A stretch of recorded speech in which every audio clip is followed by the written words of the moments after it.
Okay. Greetings.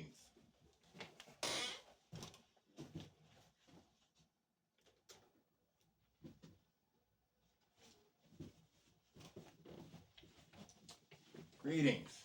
My name's John Kemet Shabazz L. And I'm here with our guest, Kaka Bruce Barnes. And this is part 3 of our Juneteenth celebration that we had Saturday, June 6, 2026, in front of the Monongahela County Courthouse.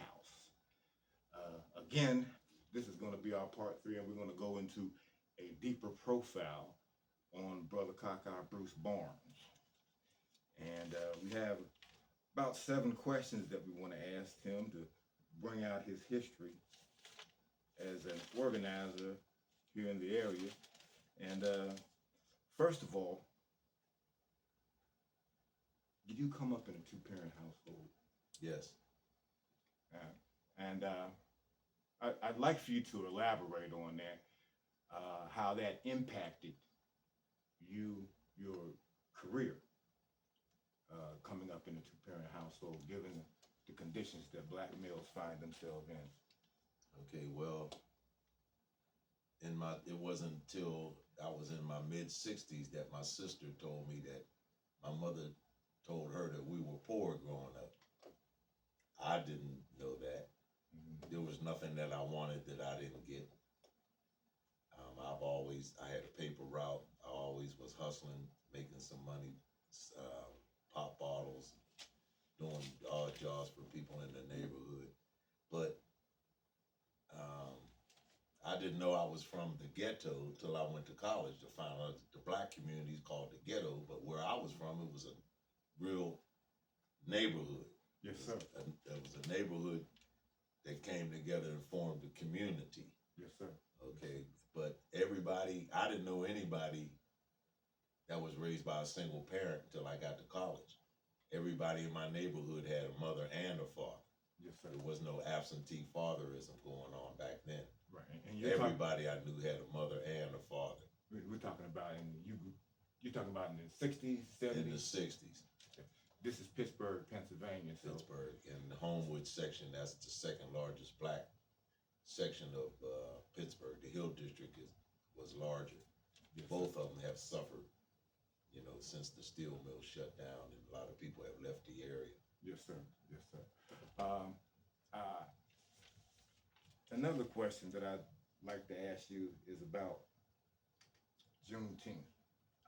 We brought you in for Juneteenth, but we really didn't get a chance to ask you personally, what does Juneteenth mean to you, and whether or not you think Juneteenth is being commercialized? Well, my father and my father's father were born in Texas. And so I have relatives on my dad's side, plus my son lives in Austin, Texas. What was the question again? What does Juneteenth mean to you? Juneteenth. Okay, I was confused about Juneteenth because I'm like, what are we celebrating? Are we celebrating the fact that the master got 2 free years of labor? I mean, right. What are we celebrating? Right. We really didn't get too much information. Because we're not free. Yeah. So it's not like we got freed. Yeah. Okay. Plus, nobody can free you. You got to fight for your own freedom. Yes, sir. Nobody can give you freedom. You got to die for it. So your perspective on Juneteenth is, I was just confused. Apparently, I don't know what it means. Apparently, what are we celebrating? Knowing that you're an Afrocentric, we got to get to you being your Afrocentric perspective or your enlightened perspective, because we understand that oftentimes some of the holidays that we celebrate are not necessarily for us. Mm-hmm. Okay, so as an Afrocentric or an enlightened person, you questioned what Juneteenth is, which coming up in this society, we should be doing a lot of things like that, questioning. Questioning everything. Yeah. My thing is, what were we celebrating? I didn't know. I know that 1863 was the Emancipation Proclamation. It wasn't until 1865 that they informed them that they were free. Yes, sir. So my thing is, what are we celebrating? Their freedom, and we still not free. Right. So we celebrate freedom. We don't have it. Now, see, the issue for you is whether or not we're still free, because it said that we are free. It was announced that the Emancipation Proclamation. Let's get into it. An announcement. Well, but the emancipation only affected the states in rebellion.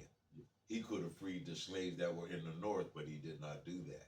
Yeah. So he didn't free anybody, technically. Right. He didn't free anybody. Right. We took our freedom. It was just a moral statement. We took our freedom by fighting in the Civil War. Yeah. Yes, we did. Then there was also the Seminole War that was going on. You see, this is an enhanced perspective that I got later from dealing with the Moors, that the Seminole War was being fought down in the Southeast.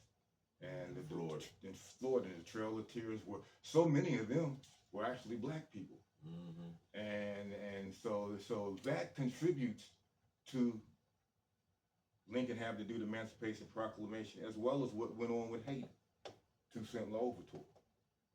So That had a big effect. had a big effect, yeah. On Now, the United States. That's why France sold the Louisiana Purchase That's to right. the U.S.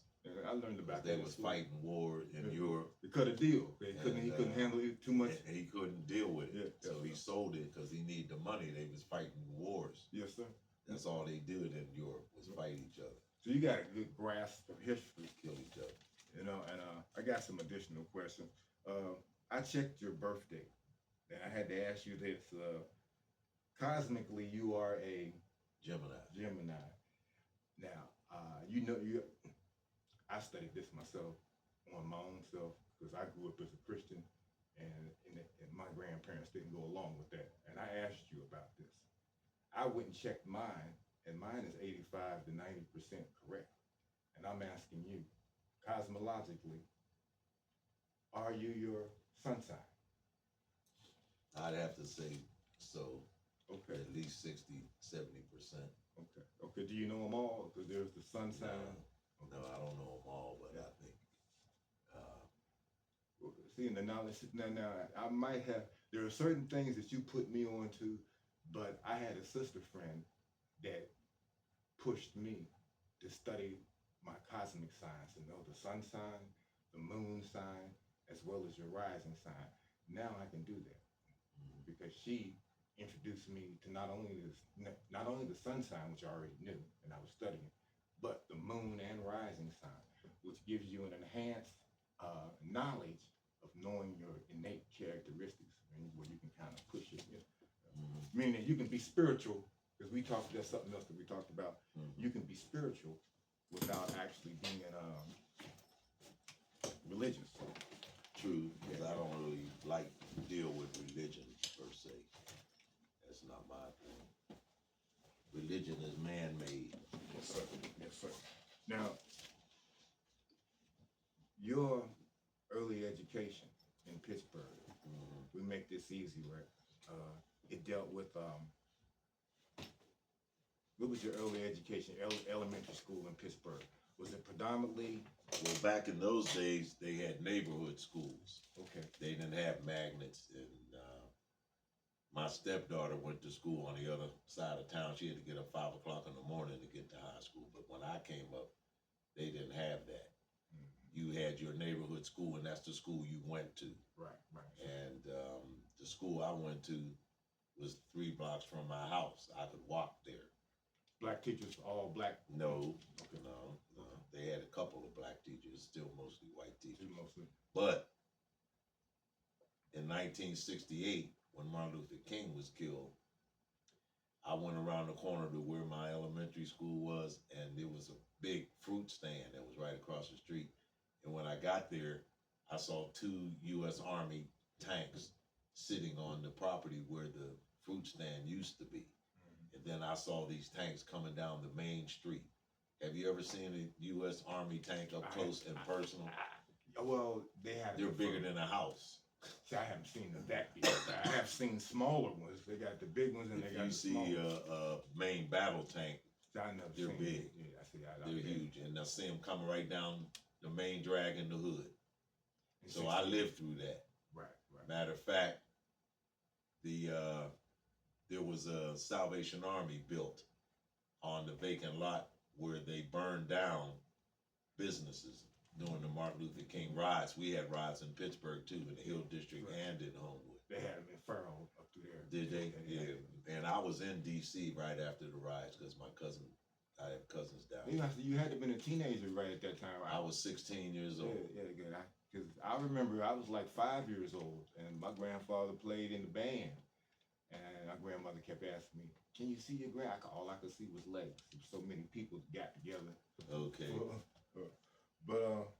But the school I went to was segregated. It was basically all black. There was only maybe one or two white kids there. But you know, when you're in elementary school, that race thing doesn't even affect. They were white, but right, that didn't mean nothing. Matter of fact, the one white guy I befriended, and he got me into rocketry. Okay. We used to buy these Estes rockets, and we would take them to this vacant space, and we would shoot these rockets off. So he got me started into that. And but he didn't move on. The other white guy that was there, he was same age as me, and he actually moved on to the high school level and graduated from the high school, which was like 99% black when he was there. And he and I reconnected on YouTube. I'm surprised he even remembered me. And he was a white guy, but he hung out with the Hoodlum brothers. Hung out with the guys that I wasn't allowed to hang out with. So I don't know what happened to him after we graduated, but he comes to every reunion. He's proud of the fact that he graduated from this high school, Westinghouse High School, named after George Westinghouse. There's only 3 of them in the United States. One in New York, I think in Brooklyn. The other one is in Chicago on the west side. And the other one is in Pittsburgh. So there's 3 George Westinghouse High Schools in this country. And he's a proud alumni of Westinghouse. He comes to all the reunions and everything. Like I said, he and I kind of reconnected on. I was surprised that he even remembered me. Because that was elementary school. Right. And then I went to a junior high school. I went to all black junior high. And then in 1965, we moved to the suburbs. It was right across the street from the Homewood area, from the black community. Where I live now, if I cross the street, I'm in the city of Pittsburgh. But the community we moved to, I had to change schools because I wasn't in that school district anymore. Okay. The first day when we moved into this home, my dad worked for the post office, and he knew some people that had bought some property in an area outside of the city, and they had homes built. So my parents bought some land, and my sister and I even found the drawings that they proposed to build on the site. And when my parents took us, my sister and I just have one sister. There's another lady that is like a big sister to my sister and I. But my parents took us out there, and we were like, nah, this is too far from the hood, from the neighborhood. Because see, now it's just the hood because there ain't no neighbors. Right. Back then it was a neighborhood, which formed a community. See, now we don't have communities since they broke up everything and tore gentrification that we. Yeah, but long before that, like when they tore down the Lower Hill District to build the Civic Arena in 1959, 1960, and 8,000 people displaced, and 350 to 400 businesses displaced. Black, mostly black businesses at that time. Yes. Pittsburgh that serviced blacks. Right. Pittsburgh, they weren't, because even in Homewood where they had the riots, all the businesses weren't owned by blacks, but they serviced black people. Right. There's a building that's right next to the Salvation Army that opened up that's where we used to play football, on that vacant lot after they burned it down. But let me tell you, there's one little building right next to the Salvation Army that still stands today. And that used to be called Leo's Market. Leo was an Italian guy. Homewood used to be an Italian neighborhood, then blacks moved in. Right. So the Italians moved further east. Okay. So Leo still had the grocery store. And I don't have a problem with non-black people owning stuff and supporting them. Right. Because number one, Leo hired 2 young brothers and an older guy that would go to the strip district and bring back the produce and the food and the meat and all that. Right. So he always had two young guys, one stocking the shelves, cleaning up and stuff. Then he had the older brother transport. Mm-hmm. He sponsored our Little League team. We had Leos on the back of our Little League team. Right. He did stuff. Plus, he gave credit to black people. Wasn't no credit back then. Right. Wasn't no such thing as credit. Wasn't no such thing as the credit card in 1966, 68. Right. Not for regular people. Credit cards existed for rich folks. You said he was Italian, but he was doing. He was treating Italian. Us fair. He was doing his fair, right? And he would give me $20 and a list, and he would say, "Take these." The church. There was a church half a block between my house and his house. Mm-hmm. They had dinners, $1 for chicken dinner. Mm-hmm. You're gonna buy $15 today, but back then you paid $1 for it, chicken and 2 sides. Right. So he'd give me $20 and a list. He would say, "John Kimmett, take one of him. He's a widower. Take one of these dinners to him." So he would pay me to deliver the dinners. Right. You got work from him. Yeah, I didn't work for him, but he would pay me. I was on the baseball team, Right. so he would pay me to deliver.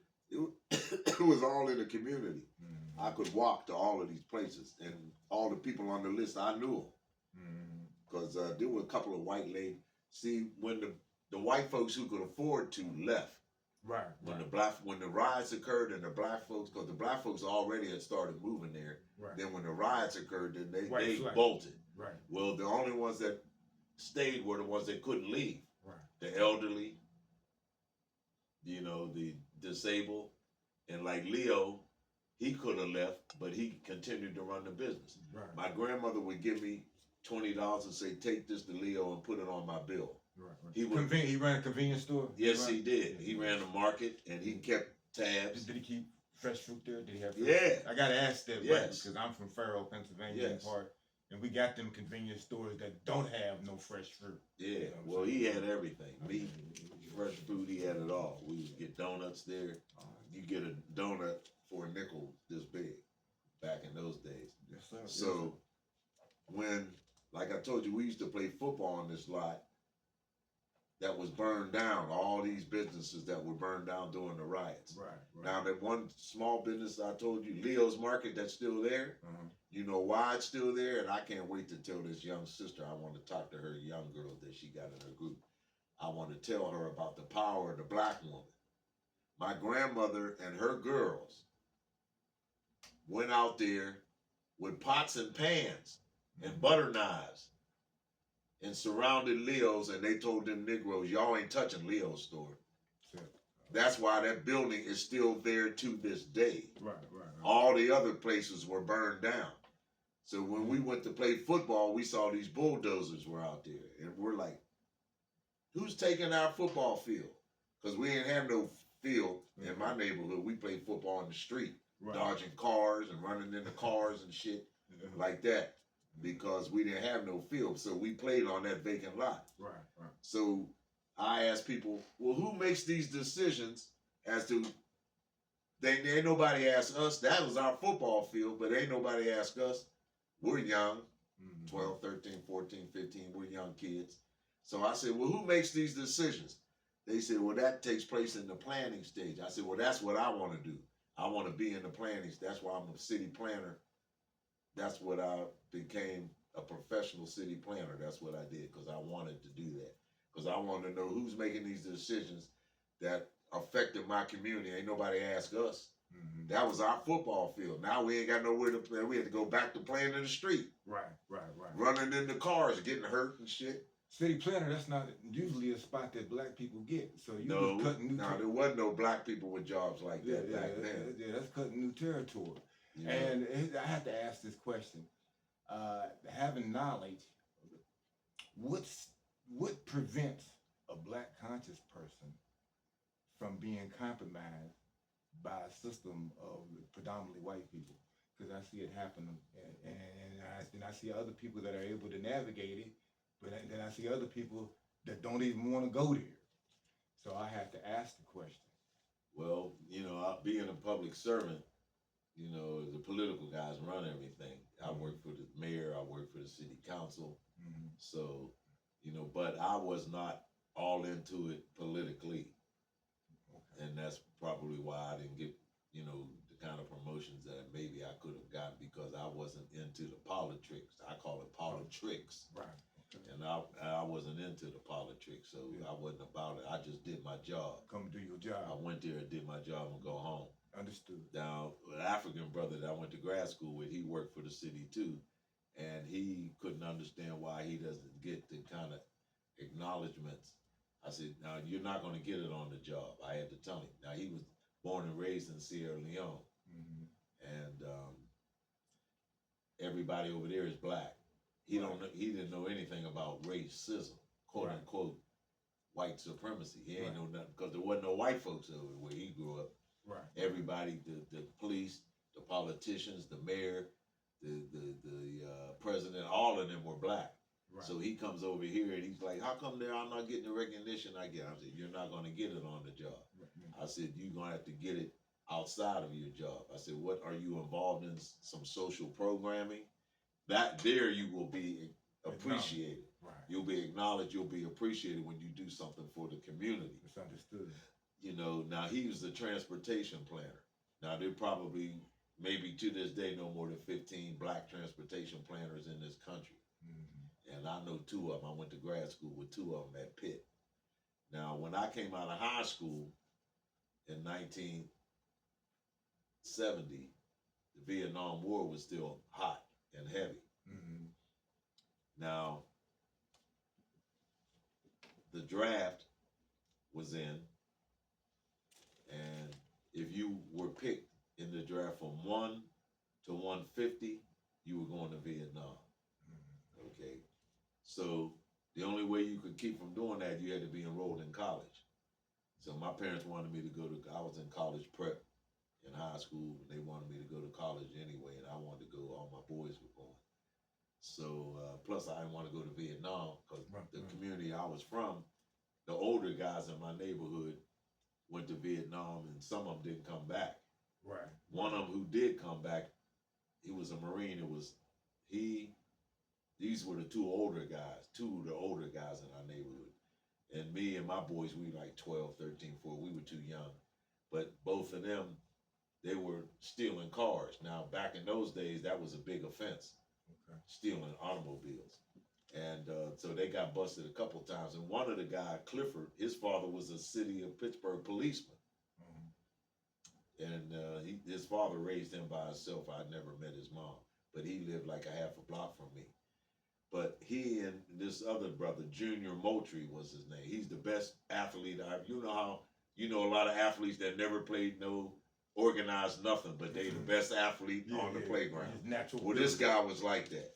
You couldn't outrun him. You couldn't outthrow him. If he ran down to catch a pass, you could not overthrow him. He could jump and dunk the ball with his elbows. He would jump up with the ball like this and then dunk it with his elbow. I've seen another guy do that when I was going to Pitt. And he did that. And, you know, we used to play a game in the alley.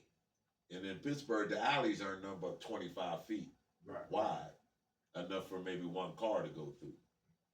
He would stand right across the alley by a telephone pole, and we would take half of bricks and try to hit him.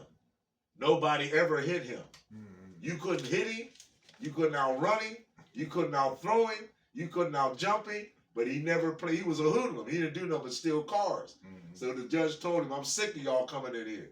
Either y'all go to the service or you're going to jail. So both of them joined the Marine Corps. The state jail. They keep out of jail. Clifford comes back. I didn't see Moultrie. I didn't know if he was alive or not. But Clifford came back. So we're all sitting on he's sitting on the stoop at his house, and we're all sitting there like this listening to him tell about his Vietnam experience. Now, I've seen this. He had a necklace of human ears. He would cut the ears off of guys and put them on his necklace. So he had a necklace with like 7 or 8 ears on it. And all he talked about he re-upped so he could go back to Vietnam because all he talked about was killing gooks. Okay. I just want to kill gooks. I want to kill them.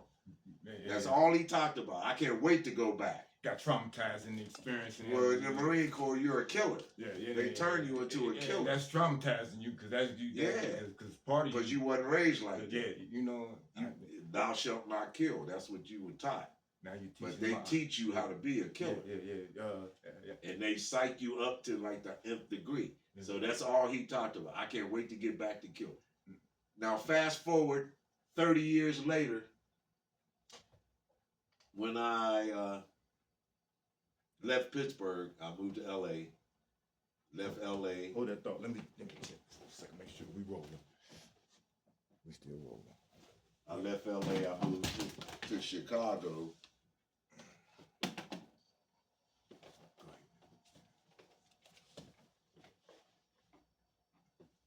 I moved to Chicago, then I moved to Atlanta. I was trying to get a job in the planning department in Atlanta. And I had a guy that was helping me. He'd get me interviews, and I always was a finalist, but I couldn't get the job. Mm-hmm. My great-grandmother wanted me to come back to Pittsburgh. She passed away, so when I got the word, my mother's like, "You coming home?" I'm like, "Yeah." So, she always wanted me to come back. When you gonna move back to Pittsburgh? Because I was gone about 10 years. When I went to LA. You went to Atlanta. I went to Atlanta. I went to LA first, Chicago, then Atlanta. Okay. And so when she died, I wound up going back, and I was fighting, kicking, screaming. I didn't want to go back, but the Lord moves in mysterious ways, and I wound up going back there. Mm-hmm. I go back there. I'm living in one of my grandfather's units. Matter of fact, the unit that my great-grandmother actually lived in, my grandfather found her dead there. I moved into that unit, and I got a job. I was working for that's when I started working for the planning department. Okay. I was working. And I go to the state store, in Pennsylvania, the liquor is controlled by the state control board. I go in there, because I was going, it was me and another guy. We were going to a party. You don't want to show up empty-handed, so I wanted to buy some wine to bring to the set, right? So I'm in there in the back looking for I like German wine. A lot of people drink German beer. I like German wine. Auslese, Spätlese, kind of like, I don't like the real fruity wine or the real dry wine, something like kind of in the middle. And the German wines are like that. So I'm in the back looking for what I want. And I hear all this commotion. What are you doing in here? Didn't I tell you to stay out of here? Were you harassing the customers? Get out of here. You ain't allowed to be in here. All this loud noise. Mm-hmm. And I started walking toward the front. And who do I see but Junior Moultrie? The guy that was the athlete. Right. Mm-hmm. I hadn't seen him in like 30 years because I was gone. I don't know what happened to him. He left to go to Vietnam. I never saw him again. So when I see him, he's raggedy as hell. He had like an old raincoat on with holes in it, dirty, and he's an alcoholic. Now, he went to Vietnam, and anytime a man goes to war, he will never be the same. Right. Never. It's impossible for him to be the same after the stuff they've seen and the stuff they've done. They can't live with this shit, and they can only talk to other people who've been there. Right. And if you ain't been there, you can't even relate. Yeah. Like when Cliff, all he talked about was killing. Right. And we were just sitting there like this, listening to him talk about his Vietnam experience, and he showed us the ears. I've seen him. And that shit's real. Celebrated that shit. He was celebrating it. Now, my uncle, the guy who married one of my mother's older sisters, he was in the Pacific over in Burma, fought the Japanese. I've seen a picture of him holding 2 severed Japanese heads by the hair. He was holding this one by the hair and this one by the hair. Wow, that's heavy, ain't it? And I called my cousin in Philly. I said, "Mike, do you still have that picture of your father holding those 2 severed Japanese heads?" He said, "Yeah, I got it." He said, "You know what my dad told me about that picture?" I'm like, "What?" He said, "They told them that if they cut off fingers, they got so much money. If they cut off ears, they got so much money. And if they cut off heads, they got so much money." Now, that wasn't U.S. government policy, but the officers probably paid them to do that. Right. Well, I've seen the picture of my uncle holding 2 Japanese heads. Now I know why my uncle was an alcoholic. Because they're doing stuff like that. Yeah. He never missed a day of work. Raised both his sons in West Philadelphia. Never missed a day. Retired from the Marriott. Never missed a day of work in his life. My Uncle Eddie was a stone cold alcoholic. Now I know why he was an alcoholic. Well, Kaka, I gotta get you. I gotta stop you for a second because I need to ask you about the iPad soot. Okay, I need to ask you about the beginnings, the foundings, and the process. How long it lasted, and some of the great people that you brought in. Okay. I need to get to that, and I want you to talk about. Want me to talk Yes, about sir. that? You want to talk about some of them great people? Well, that means I got to talk about the Black Vietnam era veterans, BVEV. Yes, sir. Now, those were my boys. These are guys that, like, maybe a few years older than me, that are Vietnam veterans, Black Vietnam veterans. They got money from the VA. They had a homeless shelter of Black Vietnam veterans. So now, you know, when you come into knowledge and it's new to you, you want everybody you know to know what you know. Yeah. Right? So when I was living in Chicago, I was in my 20s, man. That's the best time of my life, man. I was really hanging out because I was a quiet guy. You know, I wasn't really out there. I played football and I was an athlete. This is 70s. It's got to be the 70s, right? Well, Superfly. The Superfly era? This is in the 70s, yeah, in Chicago. Okay. The best thing I can say about Chicago, I got to see Walter Payton for 6 years in his prime. Mm-hmm. And Walter Payton was the only person they had. The quarterback was Butt. Everybody knew Walter was getting the ball, but they still couldn't stop him. Uh-huh. You know, and do you know he threw like 6 or 7 passes and like 5 of them were touchdowns. He could throw the ball too. He ran mostly, but he could throw the ball too. So that's the best thing that I enjoyed, that I was able to see him, you know, because the home game. So I saw every game he played for 6 years. Mm-hmm. Now, I was dating a sister in Chicago who was from Chicago. Her brother, I never met her brother, worked for Hakeem Booty, Donnell Lee. I heard of him. He had a black bookstore on Stony Island, not on Stony Island, I forget, but on south side of Chicago. Third World Press? Yes. Mm-hmm. He had a bookstore, Third World Press. He had a school. Okay. And he had the book binding. All of them were in the same building. And my girl's brother worked, he actually bounded the books. He made the books. So she gave me a copy of The Destruction of Black Civilization by Chancellor Williams. Which was part of Third World Press. Hakeem Booty published it, and her brother actually made the book. Right. So she gave it to me as a Christmas present. What year is this? Mid-70s, late 80s, early 80s? Late 70s, like 78. Okay. So I was in the process of moving to Atlanta. Mm-hmm. So I stored my stuff in Chicago, and I moved to Atlanta. Okay. I was homeless in Atlanta. People were surprised. You were homeless? Shit, miss 2 mortgages and you'll be homeless. Yeah. You know, there's nothing to be ashamed of. I was homeless for maybe 3 months. You got back up on your feet. I got back up on my feet.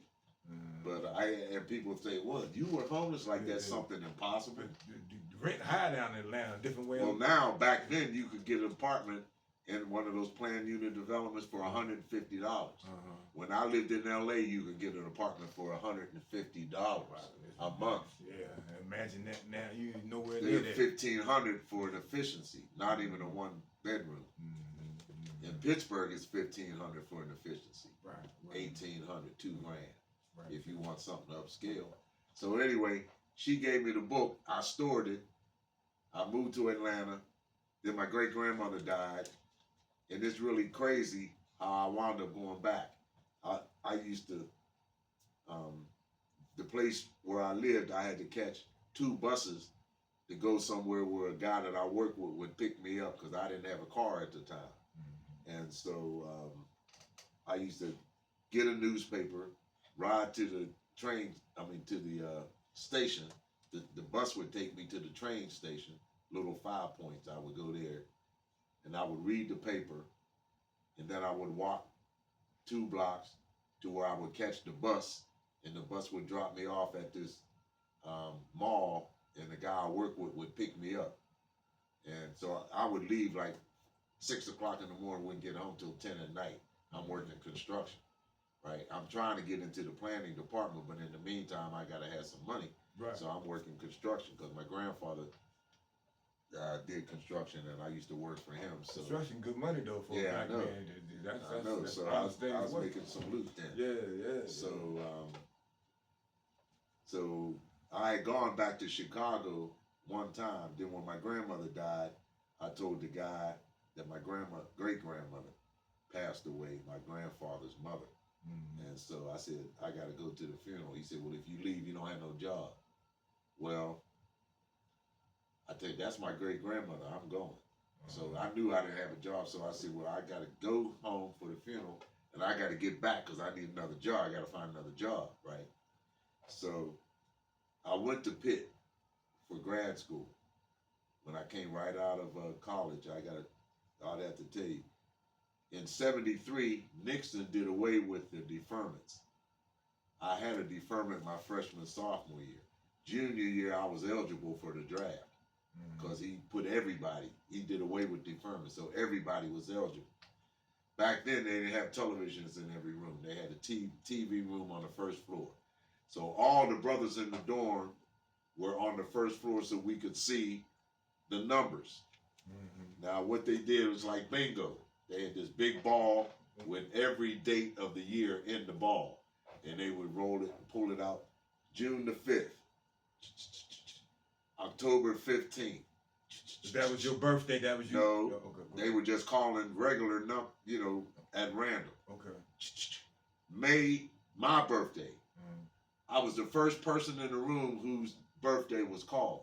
So I jumped up, I cut the television off and started a riot.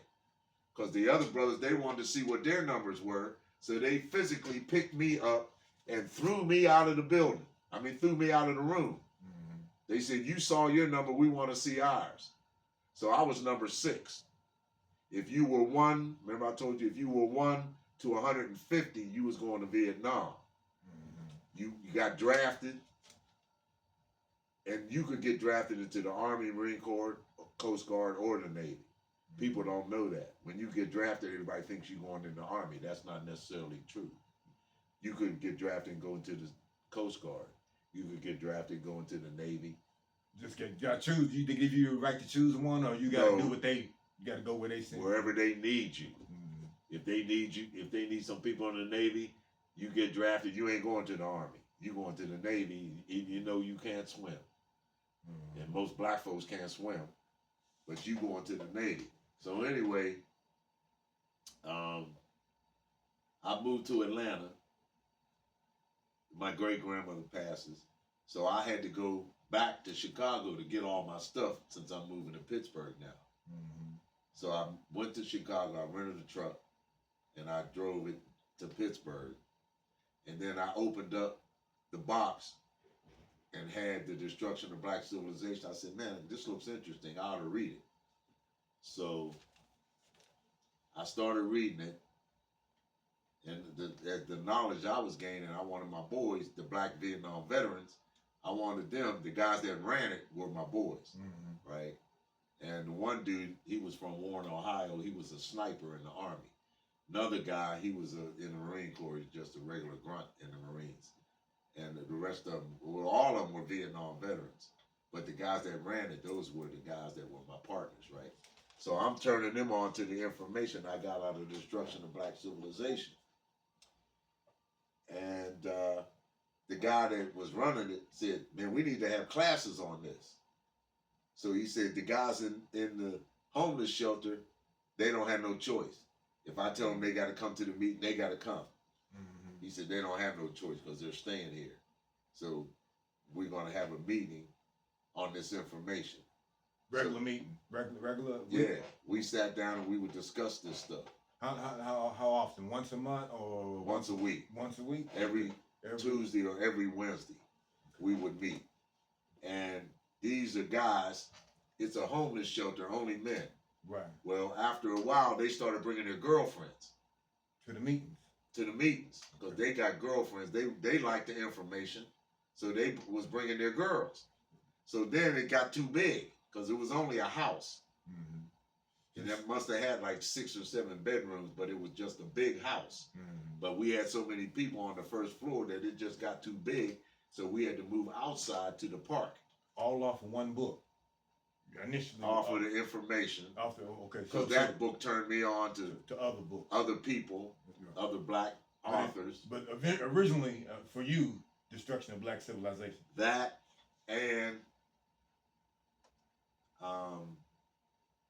Asa Hilliard's How to Study Kemet. It's on YouTube. Mr. Velt Middleton. He does a series of things with Free Asa. Your Mind. Yeah. Well, there was a brother when I moved back to Pittsburgh. This is really crazy, man. I go to Cleveland for the reparations conference, and that's where I get to meet Queen Mother Moore. Okay. Now I go to the reparations conference, and there's vendors there. So I see this husband and wife. I buy a kufi from them. They give me their card. Here, they're from Pittsburgh. Okay. They say, oh, we got a place in Pittsburgh. Now, this is in Cleveland. We got a place in Pittsburgh. And when I looked at the address, it's right around the corner from my house. Okay. So I told him, I said, I'm from Pittsburgh. When I get back, I'm going to come by and check your store out. The wife, she made African clothes. They sold books, not a lot. They weren't a bookstore, but they sold books. You know, the usual shea butter, oils, soap, all the stuff that we used. Okay. And the wife would sell fabric and make clothes. They had a back room that they would let the black book clubs and the black women's group would meet there. They let us use the basement for our rites of passage program for the young black males. Okay. But they weren't a book. They had books, but they weren't a bookstore. So when I went in there was a brother who was from Pittsburgh with long locks. He lived in Jersey, and he said, I want y'all to listen to this audio tape. It was the Asa Hilliard's Free Your Mind thing about how to study ancient Kemet, right? So I read The Destruction of Black Civilization, and then I listened to the audio tape. Right. Don't you know the video that's on YouTube, the audio tape is the audio from that video. Right. Now, it was years later that I saw the video, but it clicked with me because you had the cassette. Because I listened to it, and that's the stuff that I was turning on to the black Vietnam veterans. So after we got so big in the park, now it's turning wintertime, so we got to go inside. So we arranged with the Carnegie Library in Homewood, the Homewood branch, to use their auditorium. There was an older brother that was like the building student, and he would stay there, and we could use it. I think every week, Wednesday, and we would finish up at like 8. Okay. And he had to close up. And so he couldn't wait for us to get out of there. He's like, y'all got to hurry up because I got to get home. My wife is always complaining it takes me too long to get back. Well, after he started listening to the information, after a while, he said, never mind, y'all can just stay as long as you want. He liked the information. Because he liked the information we brought through them, through the black Vietnam vets. They sponsored this. So every Wednesday, we would bring in speakers, local speakers. We got the University of Pittsburgh, Carnegie Mellon. We got Point Park University, Robert Morris. There's 10 universities in Pittsburgh city limits. Carlow, Chatham, so a bunch of universities. So pick somebody from one of them. And if you wanted to present, on the mounds, you can come up and do the thing about the mounds. Right. Presentation. Give a You platform. didn't have to be a PhD. You could be anybody. We gave anybody in the neighborhood a platform. Did you have contact? Did you work? Because NOIs in Pittsburgh, you know, I worked with them over on Brighton. Yeah, they were there. Moss 22. I forget the brother. He passed away. He's the one that brought Malcolm X to Pittsburgh. Okay. And Elijah Muhammad sent him to Pittsburgh to run things. Right. And he was from Detroit, but they sent him to Pittsburgh, and he ran that until he died. So you had contact, and doing the work that you was doing, You had NOI was one of the contact people, but other local grassroots groups probably also. Well, like I said, we added anybody. If you wanted to come talk about your program that you were running with the kids, the girls, and science programs, whatever. Yeah. But then we said, okay, we're ready now to move up. So we wanted to move up to a national speaker. Mm-hmm. So we said, okay, the first speaker we brought in was Tony Browder. Okay.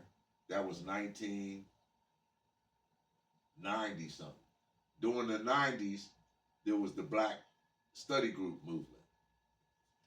A lot of black owned bookstores, and they all had study groups. It was a big thing. The blacks were reading. Right, you know how they say if you want black people to know something, put it in a book. Afrocentric Well, movement. we was reading. I remember. I'm part of that. Yeah, too, you bro. was part of that I'm then. part of that. So we was part of that big time, yeah. and we had been around because we were doing locals. Yeah, Then when we brought Tony in, right. he thinks that he's going to be speaking to 15, 20 people max. Right. We had 200 something people in there Yeah. because we had been around for over a year. Right. So we had built up our reputation.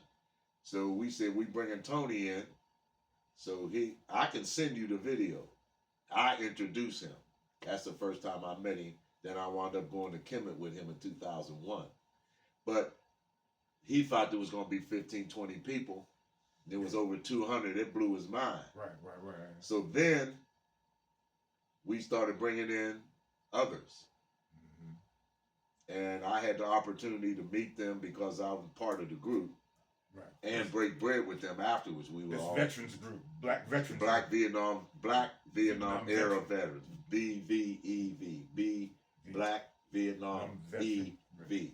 Black Vietnam. Hard to find them nowadays, man. And, one of my uncles is one. I got to look. And for they them. still come out. Yeah, Because one of them passed away. The brother, he was paralyzed in a wheelchair. He passed away, and I didn't know my uncle was part of that group. Mm-hmm. But my uncle was drafted out of North Carolina A&T. Because when my grandfather brought him back from A&T when the guys down south tried to kill him, he still got a scar where they tried to they did cut his throat, but he lived. And my grandfather said, "You coming home." And when he came home, he got drafted, so he wound up going to Vietnam. I didn't even know that's what happened to him. But he played football and he ran track. He was great at that. Plus, he was known in the Hill District. That's, the other black community. Right. He went to Shenley. Okay. He ran track for Shenley and played football. Then he got a scholarship and went to North Carolina A&T. And as a freshman, he led the nation in interceptions. He had 10 interceptions as a D-back. Mm-hmm. And, that northern-southern thing, it still goes on today. Right. What you talking about, northern and southern black people? The southern black people don't like northern blacks. Yeah. Because we wear long sleeve shirts, they think you're a drug addict. You shoot. That's how they, and so they got into it with my uncle and they wound up trying to kill him. Yeah, that was big then. The East and the Midwest. Same thing was going on back then. Geographical stuff. And so my grandfather brought him home, and while he wasn't in school, he got drafted. Mm-hmm. But see, I had a deferment. And it was my junior year that Nixon did away. And see, if you were 1 to 150, you would go to basic. They let you go home for a month. Then you go to advanced infantry. Then you go to NAW. Mm-hmm. So this brother told me about this program in the Marine Corps. So I was number 6. That means I would have been drafted. Straight up. Mm-hmm. Ain't no way I'm not going. 6? Yeah. Ain't no way I'm not going. So you turned up and turned. So what I did was I joined. Okay. Now ain't that deep? Okay. To keep from getting drafted, I joined. Okay. The Marine Corps, the Platoon Leaders Corps is what it was called. And it was only for schools that did not have ROTC. My school did not have ROTC. That made me eligible. So what I was supposed to do, I was a junior, which meant that I could come back and finish my senior year. Then I had to go to officer candidate school in the Marine Corps. That's what I would have had to do. But what happened was Nixon pulled the troops out, so they didn't need us. Okay. But I just recently found out that the government can draft you up to a year or so after you've been drafted. They can induct you. The last The 1973 was the last draft this country had. That's the one I was in. Okay. 1973. That was the last class. The last person inducted from that class was November of 74, which means they still could have probably come and got me, but they didn't need us. That's why they told us, we don't need y'all now, since we're pulling the troops out of Vietnam. We don't need you. Mm-hmm. But they still could have drafted me if they needed me, but they didn't. Your generation was a generation that rebelled. They lost the war in Vietnam, got shamed pretty badly, and a whole generation of activist people come out of the or they become international From the anti-war because the anti-war movement campaign started a whole lot of. Because see, you got to remember, during those times, I would agree the '60s were the most tumultuous social times in this country's history. Yeah. You had the free love movement. Now, believe it or not, back in them days, black chicks wasn't giving up no pussy. Oh, they wasn't giving up? No. Oh, you know what? They wasn't giving no head. You getting wrong now. I'm just telling it like it is. You had to work to get them. Hey, most of the brothers that said they was getting pussy was lying. Because the sisters wasn't giving it up back then. I come up in the 80s, man, and you had to get initiated before. They had to like you, and it took work. You had to put in work. But if you found something to like you, I come up in the 80s, so it was different in the 60s, because I remember the 60s, and it did seem like it was hard for y'all to get some, unless they was already known for doing that. Yes. If they was already known for doing that. Hoes. Yeah, they was already. We don't love them hoes. Stop it. But yeah, that's the way it was. And back then, today they got cougars. Yeah. Back then, wasn't no such thing as a cougar. If a girl was a week older than you, she would not date you. You know what? If an older sister was older than you, she wouldn't mess with you. You couldn't get no play. Right. You hear me? I went through None. that. I went through that even in the 80s. You know what I'm saying? It was still going on still then? like that, because it was older women that was. Our sisters are some beautiful people. Right? I know. In the 80s, they were still beautiful. Okay, and I tried to holler at a 26-year-old, and she said, "John, you're wearing tennis shoes, and I don't date no man wearing tennis shoes. Plus, you younger than me." I think they didn't deal with no man that was younger than They them. didn't deal with no man. Wasn't no such thing. Now I'm sure there were cougars, It changed. Things have changed tremendously. but now that's acceptable. It's more Back acceptable. then that was not. Acceptable. Yeah. Back then it didn't exist Didn't exist. because they wouldn't date. If they were a week older than you, they wouldn't go out with you. Yeah. I'm telling you. Yeah, So all them dudes talking about all this pussy they ain't got, they was lying. Yeah. We didn't know that because we were 10, 11, 12 sitting there listening to their lies. But then when I got older, then I found out they wasn't getting no pussy. Because the sisters wasn't giving it up. Right. I'm telling you, they wasn't. The relationship, now we're talking about the relationship thing between, I say black men, black women, because you asked me about it. Just keeping it real. Mm-hmm. I deal with it. I got finished in 2023. I finished up in 2023 because relationships had changed to such a level that I seen that as being weaponized against me to some extent because experiences that I had. So we got to get on the same frequency. And here in the United States, there's so much stuff going on that a lot of times we don't get the proper education to help us get along with one another and get on the same frequency. That's true. So I asked you about it because it was the events, from my understanding, the community events like Juneteenth. In Farrell, it was the community day in the park. Mm-hmm. You could meet a sister up in there with a sundress on, trying to do the Afrocentric thing, sending cues to you that it's all right to holler at me if you think like me. Mm-hmm. And so that's why we do this. That's why we do the events, because it helps us get an opportunity to come together. You know what I'm saying? Connect. Yeah. Because I do like to see the sisters in the sundresses. Heck yeah. Okay. I like to see them. Period. I went look. I went to Norfolk. I'm from Farrell, and I took 10 years before. You said you had some relatives down there? Had some relatives that left from up in Farrell, where everything was kind of hostile with the sisters because they struggling. Went down to Norfolk, and they built the shopping mall and all that stuff down there. They're the #1 commercial, so they lay everything out for the black women down there. I went down there to the marketplace. They running around in sundresses, happy, smiling. They look at. I didn't experience that in Western Pennsylvania or West Virginia because the economy. Them black Well, people back out. then it was rough. Yeah. You know, the steel mills Steel shut down. mills shut- Everybody was leaving, everybody- moving to Charlotte and Atlanta, Rough. Yeah. North, South Carolina, All them areas, places like that. those areas was popping for a little while because people was leaving Yeah. from Western Pennsylvania. They were. Went to Charlotte. Going a lot south. of them. Yeah. A lot of them went to Atlanta. But like I told you, Tony Browder was the first one. Then after that, we brought in Asa Hilliard. Mm-hmm. And afterwards, I got to break bread with him. We brought John Henry Clark in twice At Pitt University, Pittsburgh. at the Carnegie Library in Homewood. Okay. The BVEV brought him. Okay. They sponsored our weekly classes. And you know how much we charge? $3 a head To come in and see Dr. Clark. to see Minoko Rashidi, John Henry Clark, Asa Hilliards.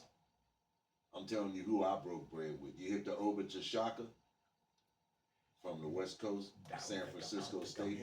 I heard the name, but I don't. Obit Chashaka. Yeah, We brought him in. We brought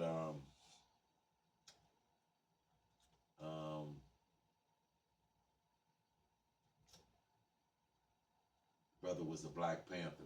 Dr. Khaled Abdul Muhammad. We brought him in twice. You met Dr. Khaled twice? We brought him twice and broke bread with him. All right. Who else didn't y'all bring Dr. Malik Zulu? I know he spoke up. Did Malik Zulu? Zulu Savaz, he came one time. At the Carnegie. We brought the guy that did the Black Heritage Bible. We John brought Hope. him in. John Hope Franklin. We Was that brought his him name? in. I don't think it was John Hope. He had something to do with Yeah, it. some dude. But Who the did? guy that produced it or published it, I we got a brought him copy of in. it over there. And then we brought in the guy that founded the Marcus Garvey School in L.A., Okay. Dr. Anion Palmer. I met him when I went to L.A. I went out there. I just showed up and said, hey, I'm here. I want to film. The lady said, well, you got to go down to see the principal. I go down there, and she's disciplining this young boy, and he's very respectable and honorable. Mm-hmm. He knew what he did was wrong, because he was standing outside. She came outside, and they said, well, this is him, John. She said, now, John, why'd you do that? And, you know, he wasn't sucking his teeth or rolling his eyes, or he didn't give her no problem, because he knew he was wrong. Mm-hmm. And so she talked to him, and there was no hollering and screaming. She just talked to him and said, now, you know, you can't be doing that. Blah, blah, blah, blah. Her and I get to talking. Turned out that her and I may have been related, because her people's from Mobile. My great-grandmother was from down there. Okay. So it turns out the possibility, she had the same last name I did. Turns out we could have been related. So we talked about that. And I told her I wanted to film. She said, okay, it's cool. And the phone rang. She said, oh, this is Dr. Palmer. You want to talk to him? It was him. Right. I said, yeah. So I got on the phone. I said, Dr. Palmer. I said, I'm one of the guys from Pittsburgh that brought you into town. He said, oh, yeah, okay. And he said, what you doing? I said, well, I'm coming here and I'm going to film at the school tomorrow. I'll be here tomorrow to film, because I had to get permission. I didn't have my camera. I said, I'll be back tomorrow. So he told me, he said, well, when you finish filming, call me. So he gave me his number. I came back the next day. I filmed him. And then he came down to the school, picked me up, and I followed him to his house. And I interviewed him. I can send you that. Mm-hmm. Okay. I interviewed him. And he's the founder of the school, Marcus Garvey. Have you ever heard of it? I think I have. I heard of Oswald Kwesi said all his kids went there. Yeah. I got to be honest. I've never heard of that, but I've heard of different Marcus Garvey schools. They got one in Philly, and I heard of the one that they got in Philly. I haven't heard of the one in L.A. Yeah, the one in L.A. I don't know who's his oldest, but this guy, he was an educator, Dr. Anion Palmer. Yeah. He wound up, he's deceased now. He had some kind of cancer or something. But Leonard Jeffries. Did you? we didn't bring. I met Leonard in Cleveland. I met him in Norfolk I met him in Cleveland because he has relatives in somewhere in Ohio. You know he's supposed to be a little sick now, from what I understand. I ain't heard. And he went to visit his family, and so he was taking the bus from where he was in Ohio to Cleveland. So the guy called me. I was just getting in town. He said, "Man, go down there and pick Dr. Jeffries up." So I picked him up at the bus station and took him to where he was speaking. All right, man. So I did get to sit and rap to him for a while. I got a chance to talk. It feels good to be able to talk to Dr. Little Jeffries. I say talk to any of these guys. Because Like I said, I got to break bread with them and he was a sit giant, and man. talk to him about anything you wanted to. Ask him Yeah. all kinds of things. Yeah, You know what I asked Dr. Who just passed, Finch? Dr. I Charles asked Finch. Dr. Finch, why do we still have pubic hair? And, Here under the armpit and pubic hair. Why do we still have it? What was the purpose of it? And what did he say? He didn't know the answer. He couldn't answer me. He might not be, hey man, He that's said, not his field. That's not his Well, area. he's a medical doctor. Oh. That's why I asked him. I figured he may know, but he said he didn't know. But through the class, that's when I got to meet Asa Hilliards, Ivan Van Sertima, Renoko Rashidi, Oba Tashaka, Dr. Van Sertima. Van Sertima, I got to. and break bread with these guys. Did you send me the DVD or did I get it from Warwick Mosby? Where Dr. Ivan Van Sertima, they came before Columbus. He's speaking in Compton. I know I was getting. I got a copy of it here. I was gonna keep it. I was gonna give it to you, but I said, well, maybe you already got it. Okay. He comes out with the almond kids and shows it to the audience and tells the story about how Abu Bakari had made the trip from ancient Mali, and they got evidence of this. He comes out and I'm gonna give it to you because I don't know whether I got it from you or from Brother Warwick Mosby. I got it, but I got it from one of y'all. I can make a copy. I can have my man put it on digital. You need to have it. Look, I never listen. We had a study group here. Remember, we took a field trip to Pittsburgh when you brought in Tony Browder back in 2006. Mm-hmm. But what we didn't do that I wanted to do was do a public presentation of They Came Before Columbus with Van Sertima. You know, where we talk about that. Let him talk about it. I ain't gonna try to talk about it. Let a master. See, that's why we had the class, and we only charged $3. And I to this day I don't know how we could afford it, because back then they had VHS tapes, Right. and I have a machine that can make copies. So I used to make copies of the tapes, and we would sell them. That's how we made money. That's what's up. That's what's up. Plus, I would run off copies of different written information. Yeah. Like I told, what's the guy's name, the vendor? Amaru. I told Amaru, you should always have something that you give away free. Right. Always. That's what's up. I go. Something, a piece of paper with some knowledge. Why would you let somebody get away without you having a chance to impart knowledge on them? Now, if you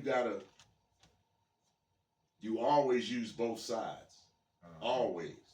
You got access to a person right there at that moment. You got to hit them because you might not never see that person again. But you don't know what seed you might plant on that person. Because when I started sharing this information with my boys, they said, we got to have a class on this. And then they start bringing their girls. So now we got to move outside because we got too many people. Right. So we were outside, and now it's getting cold, so now we got to find a place to go inside. Okay. And like I said, I don't know how we even raise enough money to bring these people in. Now, in today's, I got to ask you this, because you give an indication of a time when black consciousness was in and the people was biting on it. Yeah. Okay. Fast forward, today, 2025, black consciousness, how is it reviewed by the majority of the people? I say this because I was in Furrow doing black consciousness, and there was a few that was with that, and it was almost like somebody had to start it. Somebody had to start it and look to other people to join on with it. You know, all things start off as ideas first. Mm-hmm. So as far as I'm concerned, thus, if you can think it, you can do it. because everything starts out as an idea first. Then you manifest that idea. So that's what we did, and the knowledge was spreading. And the second time we brought Dr. Clark in, he was legally blind by this time.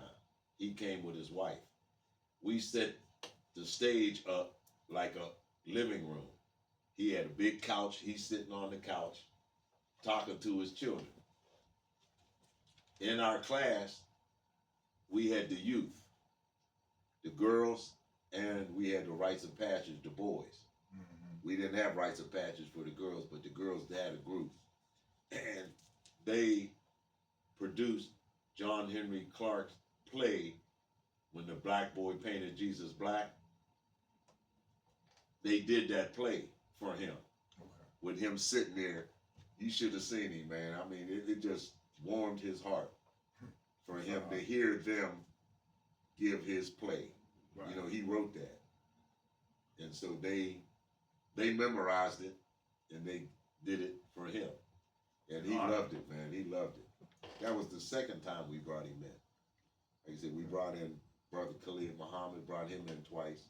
Okay. I'm trying to think of the dude that was the Black Panther that got out of jail. Deruba Ben Wahad. Then he won some money. Then he moved to Kenya. Oh, no, Geronimo Pratt. Geronimo, we brought him in. We brought Dr. Clark in. Okay. Think who else we brought in. Give me some women that you brought in. What's that brother? What's that sister that wrote the book, Post-Traumatic Slave? Her name is Joy DeGruy. No.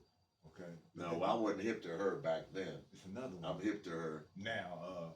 What's the woman that wrote the new Jim Crow? I've been trying. I want to hook up with her.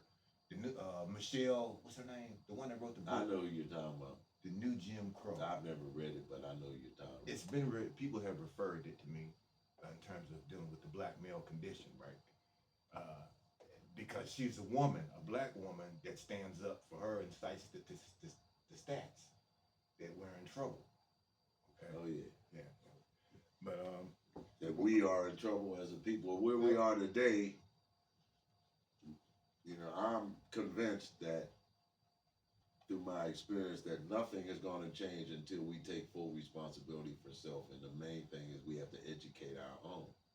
In 1963, Malcolm said, only a fool would let your enemy educate your children. So why are we still sending our children to public school when they're trying to destroy the public school system now? Yeah, see, we now my view on that is that I didn't come in. I come into this system and I didn't make it up, but I'm impacted by it, and I can't continue to complain about it, right? We got to take control of education. My grandfather came when I was born. He came with a book. My step grandfather and my mother and my grandmother, they told me that they didn't understand him coming with a book, but the book for a baby says that we start him off early, teach him because he had to teach himself how to read. So there's nothing to stop you from going to get a book and teaching yourself how to read, learning to read, except for the fact that you don't want to do that. Some people want to do books, some people don't want to do books. You know what I mean? And see, what you've done, from what I see, what you've done, if you started a process to make it easy for other people to come on board if that's what they want. Like, I do books and I expose my children to books, right? I try to. But it's on them whether or not they want to do books. Because I got a cousin that don't do books. Me and them both come up under the same man. He said, you did books, I build houses. You know what I'm saying? So it's, you know, if you got to get in where you fit in. That's true. You know, check the camera. We check the camera. I think mine's still going. I'm gonna stop. You still going? I'm still going, and what I'm gonna do is I'm gonna pause mine. If people are reading as much as they are now, right? Okay. And because we don't educate our own, you can't expect our children to know what they're supposed to know unless we teach them. Right. We're supposed to prepare them for life. You know, they're supposed to learn rejection. They're supposed to learn exaltations. They're supposed to be supported, and all of that. And we got to educate them. Right. Like I said, Malcolm said, in 1963. Now, when I was in Ghana, I went to the W.E.B. Du Bois Museum, and like I told you, in 1952, that was 2 years before Brown versus Board of Education, he said, and I quote, "Integration is coming. We will attend their schools. We will send our children to their schools. Our children will become white. They will reject everything African and everything black." That's what Du Bois said. Du Bois said this in 52. Uh-huh. So I ask people, where are we in relation to that quote? Where are we now in relation to that quote? Listen, okay. All right. Okay. Well, that's the condition we're in. I come up And he with public- predicted this in 52. And see, that was before. That was before Brown versus Board of Education. See, my teachers were white. And I'll be the first one to tell you, I told my man Jimmy Gardner this. I grew up in West Middlesex, Pennsylvania, 1969. They tried to run me out up there because white boy punched me in the stomach in front of the teacher. And I looked at the teacher and I said, "Ain't you gonna do something?" I pointed and she looked the other way. And you know what I had? This white I boy, know. this white boy was bigger than me, right? But she wanted to permit that, okay? Now let me tell you what I did. I went and brought him down. And then she wanted to enforce the law. When I say I brought him down, I plucked him on the back of the head, took off running. He running behind me, chasing me. I did a barrel roll into his legs and broke his glasses and smashed him. Mm-hmm. And you know what I mean? But then after that, she shames me, this teacher, white teacher, shames me in front of an all white classroom, little black boy. I'm stuck with that. But that class had more respect for me because I not only freed myself, he bullied everybody because he was bigger. He had fun. Mm-hmm. Okay, and she permitted it. And see, this is the same. This metaphor. This is why we have to educate our own children. She permitted it. I'm pissed off right today that she, and that tells me that we do have to educate our own. We have to Because our educate. people, our That's children, the only way anything is going to change. How you going to see our people still got a slave mentality? and that's They got a encouraged. slave mind. Yeah. Now my cousin did our grandmother's DNA, the mitochondrial DNA. Mhm. Turns out we're 36% European. I got relatives that look more white than white people, but they black. Right. Now they ain't trying to pass, but they just look white. It's just light skin. My mother's family is like that. My mother had blonde hair. Yeah. My dad was your complexion. So I asked my uncle, because back then colorism was still prevalent in our community. It still is to a degree. And it still is now, Yeah, not as much. Not as But depending I on who asked you my dealing with. uncle, was that ever an issue with my grandparents? Let me see. And he said no. I said, did my grandfather and my grandmother ever say something? Because my father was the darkest person in my family on my mother's side. Yeah. See, bro, my grandparents raised me. My grandmother, the picture of her up on the wall, she a light-complected woman. And my grandfather, over there, Mr. Mormon, he was dark as coal. Well, that's the coming way. up out the south. The light-skinned women preferred them a dark-skinned man. Yeah. Okay. Which Lucky for me. Which was taboo, really. Well, Because of the colorism. Yeah, because lucky for me, though. Lucky for me. I don't mind being black. But the colorism thing, there wasn't really a colorism in my family. I experienced colorism when I went outside, when I went out into the world, into the white-dominated world. Then you had to deal with colorism to a degree. Because I had a cousin that was lighter complected than I was. And white people, my white friends, favored him. Treated him different. Just because he was like, I knew it was just because he was lighter complected. Yeah. And I was like, I show up, they were like, where Pat at? What you mean where Pat at? You supposed to be my friend. Yeah. You know what I mean? You only know him because through me. Yeah, but I think that when I was a kid, I did kind of, after being bullied by the white boy, I become the bully on every white boy that I could get away with that. All right. Because for a while, because I got pissed. He bullied me, so now I took him down. So now, any white boy, I went to war because I had been bullied and refused to accept it. And I think we're in the same situation even until today, being bullied, being forced to take stuff. Example. I got a book over there called We Charge Genocide by William Patterson. In 1951, the genocide petition was put forth by Paul Robeson, Queen Mother Moore, okay? That was international. They broke Paul Robeson's career down and chased them. But in 1954, Took his passport. broke his career down, Yep. called him a communist. But in 1954, you have Brown versus Board. I say that the We Charge Genocide petition that went national, international, and they shut it down by attacking Robeson.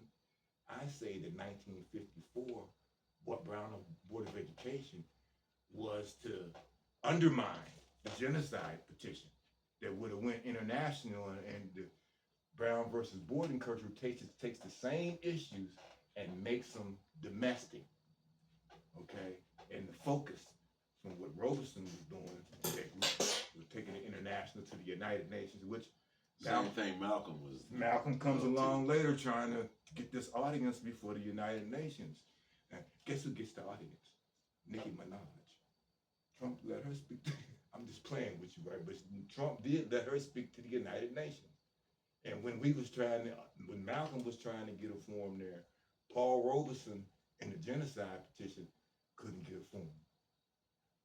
You know, so I'm just saying that how the system kind of undermines us, it sabotages us, Always. sets up people that I wouldn't get out there and try to present to the United Nations unless I was someone capable of doing that. Okay, and we couldn't get Jenny, but Trump puts Nicki Minaj out there. Okay, and you and I are more capable of presenting. I was gonna say you're capable to speak up. Well, we try It to ain't gotta train. be somebody famous per se. We try to train people. That's why I'm proud of my library. And we want to do finish this up because I want to take you out to eat. I want to take you out to eat. But I'm proud of my library that I got books, I got DVDs as a result of your help, as a result of Warwick Mosby, other people, and I think we should encourage others to do the same thing. And I'm what you've talked about in terms of what you went through of establishing your group, because we had one here. I'm proud of the work that we did with that, but we got to go back again and do That's because we never should have what stopped. we did all. We we gotta thought do that our work after all that over. it was over, but no, it's not. It's continuous. Yeah. So You you don't have to looking fight for a school? always. You looking for a school, a location for the Well, iPad? see, man, I don't even know what these people are trying. I don't know if I'm just helping them make money or if they're really committed to educating our children. Now, the mother, the lady who's at the center of this, she claims that that's what she wants, but I don't see moving in that direction. Because I asked her, I said, well, where do you see, us doing in 5 years from now? Oh, I don't even think about it.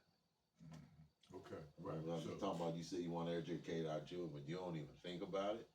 The thought doesn't even come across your mind. Now, right now, at the charter school that we had, she's so impressed with this young boy. Oh, he's a genius. He's a genius. He can recite his tables. He knows all this stuff. I said, okay. So I went down there last year, and she introduced me to the guy.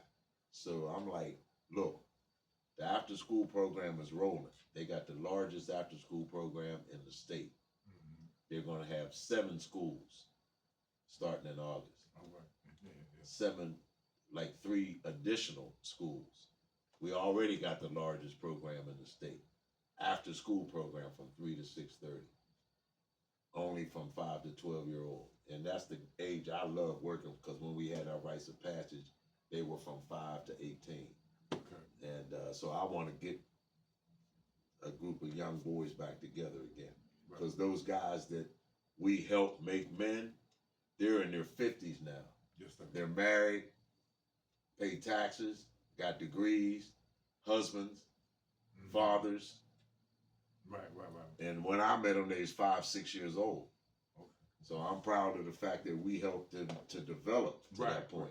You see, I'm the same way with the group that I took up to Pittsburgh to see Tony Browder. Mhm. Amaru was one of those. He was one of them. He was one of them. He's Okay. still with me. You know So what I'm he's saying? still with you. Yeah. So I tell him, and he says, look, you ain't able to be here, but tell that brother, extend the greetings to him. He appreciates you because I gave him a copy of what you gave me, so I could pass it on.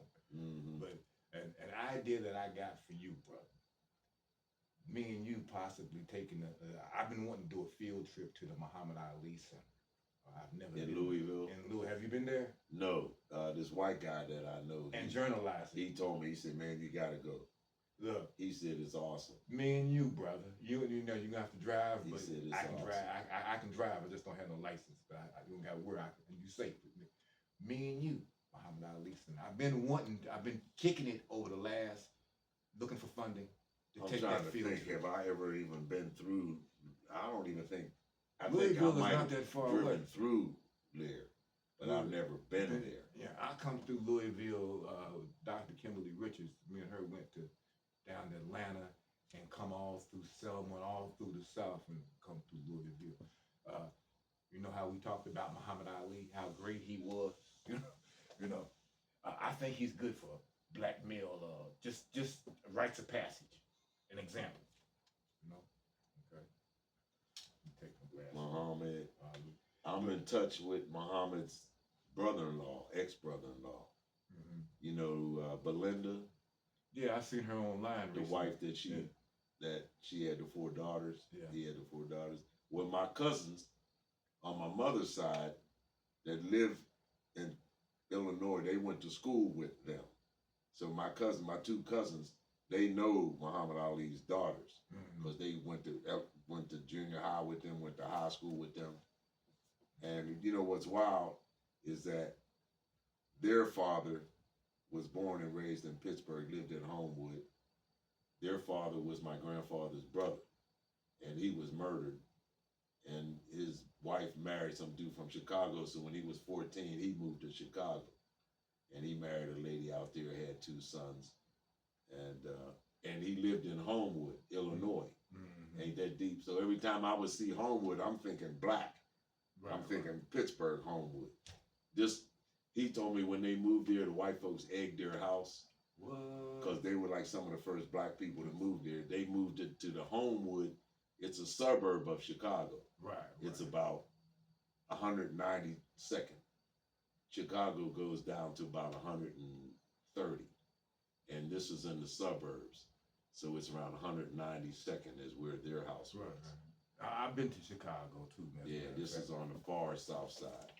Now you keep talking because while you talking, man, I'm gonna give you this. I'm gonna give you your Panther button.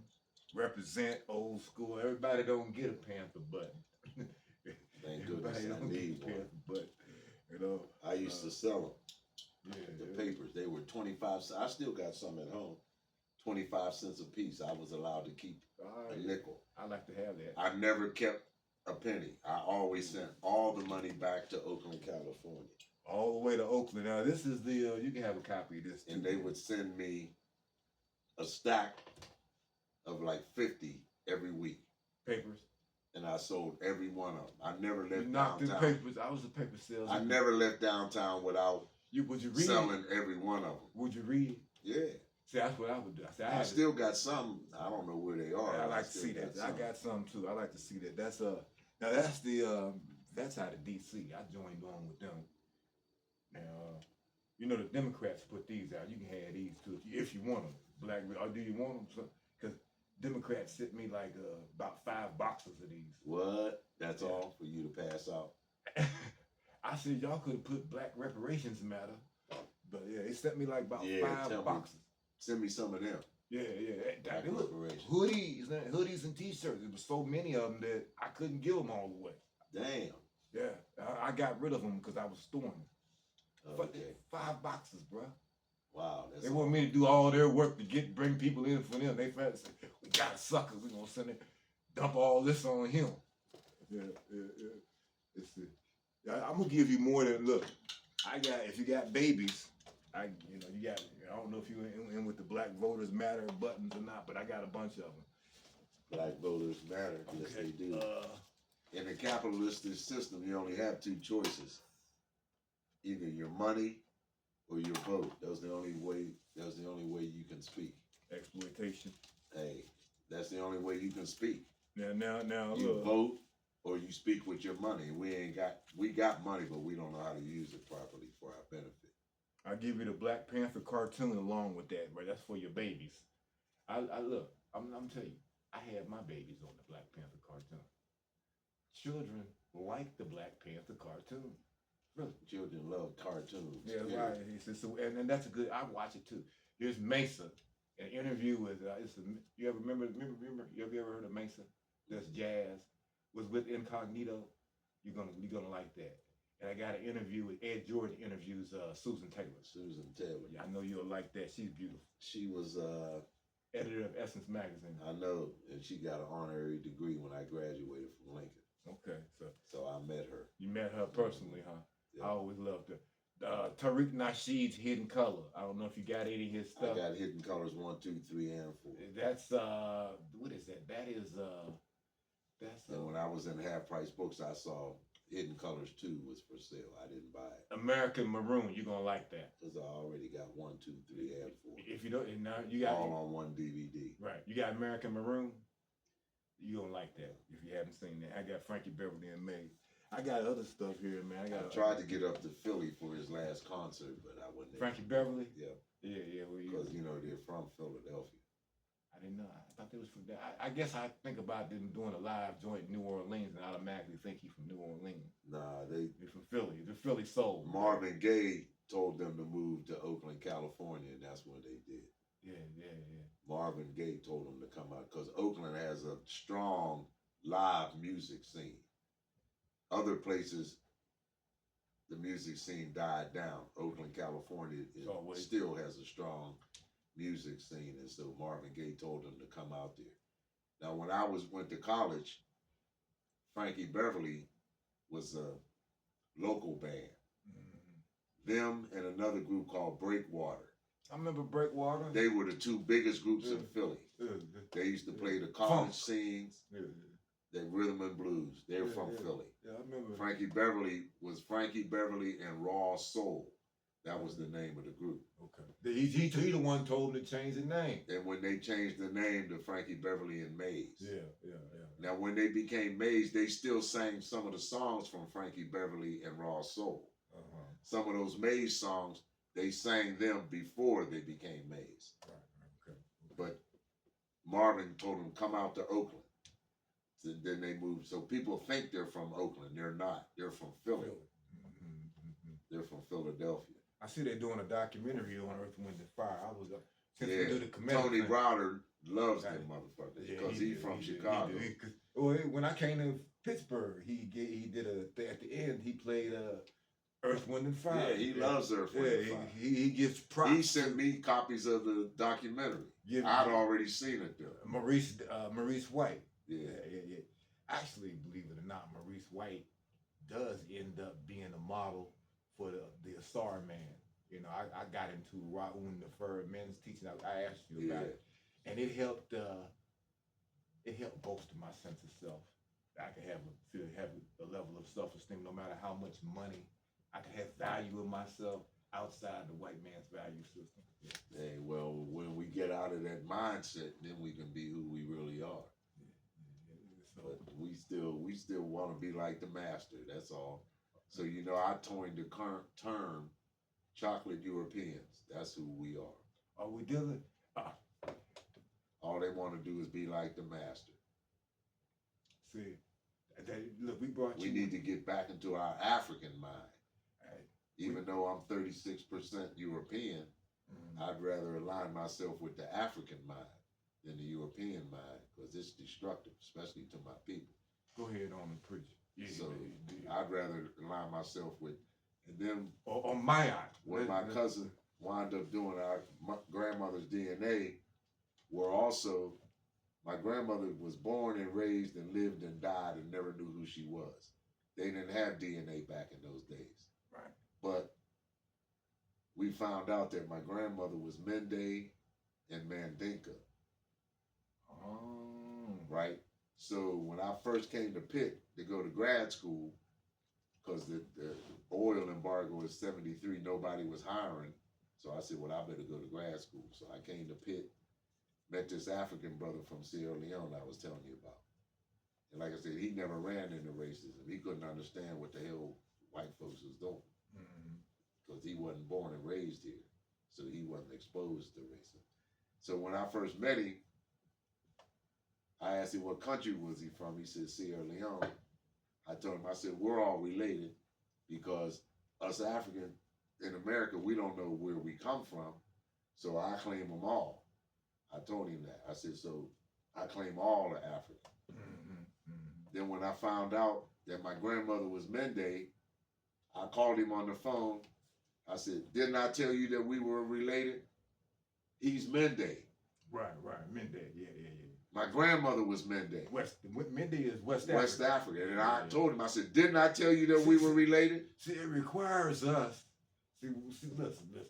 I was fed Tarzan, like same thing Muhammad Ali said. We got Tarzan. Yeah. We was made. Africa was defamed.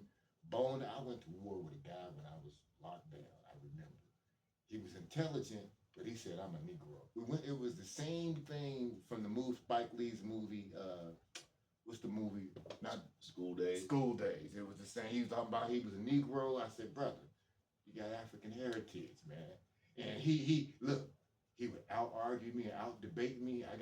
We went round and round. I For don't weeks. care what he say. Look, let me tell you what I did. I said, ask that intelligent sister that you hooked up with about it. What she say, whether or not you got African. I ain't no African, I'm a Negro. He asked her. She told him that your African heritage. And he began to, it took a woman for him. He wouldn't accept it from me. See, and that's how it is with this information. You gotta be skilled to be able to present it. Because they'll reject it. Like W.E.B. Du Bois said, they will reject everything African and everything black. They will become white. That's what he said. See, Garvey in 1952, the year I was born. Yeah, check. Let me check.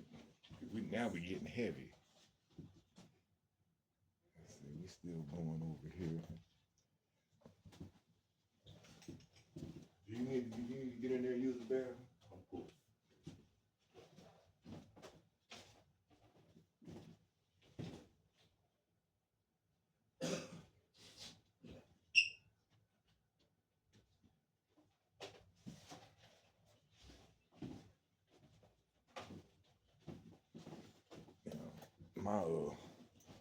My camera over here can stop. Like this.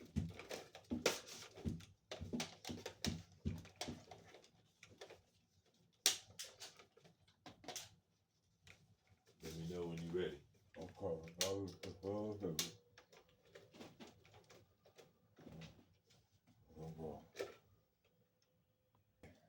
Like Freddie? To rock 'em steady? As long as it don't shut off on me. There we go. We back again. All right.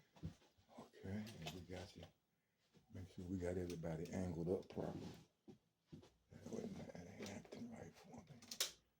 This camera ain't acting right over here.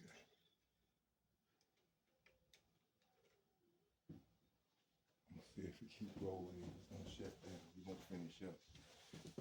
Yeah, you asked me about the Petty Soot. Mm-hmm. Now, you know what the Petty Soot was, Karnak and Luxor temples. Yes, sir. And back in those days, the priests were the educators, you know, and that was the first university, the Petty Soot. Between the two temples, there are 80,000 students who lived there. Because, you know, in the Kemet, you had to master all disciplines. I think what the educational period was, 42 years? Yeah, from what I understand. So you had to master everything. Right. You know, that's why Imhotep was a administrator. He was an architect. Multi-faced. That's right. He was a medical, and he was a barber. You know, you had to master all the disciplines. That's where the liberal arts education came from. Asa Hilliard talks about it. Right. How it developed. the liberal arts. Seven education. liberal arts. You had to be able to master that, have that. You had to master all of them. Yeah. You could specialize, but you had to master them all. Mm-hmm. You know, and so that's where I got the term from, the Petty Soot. And as you know, this is the symbol of life, Right. not death. Right. So yeah, I made sure I kept that shirt. That shirt, that's the shirt that I won that day when we came up there. I won the raffle. oh, you did? Okay. Mysteriously, I said, man, bro, cock out and set that up where I could win. That was baby mama's last. She had my children. It's my children's mother.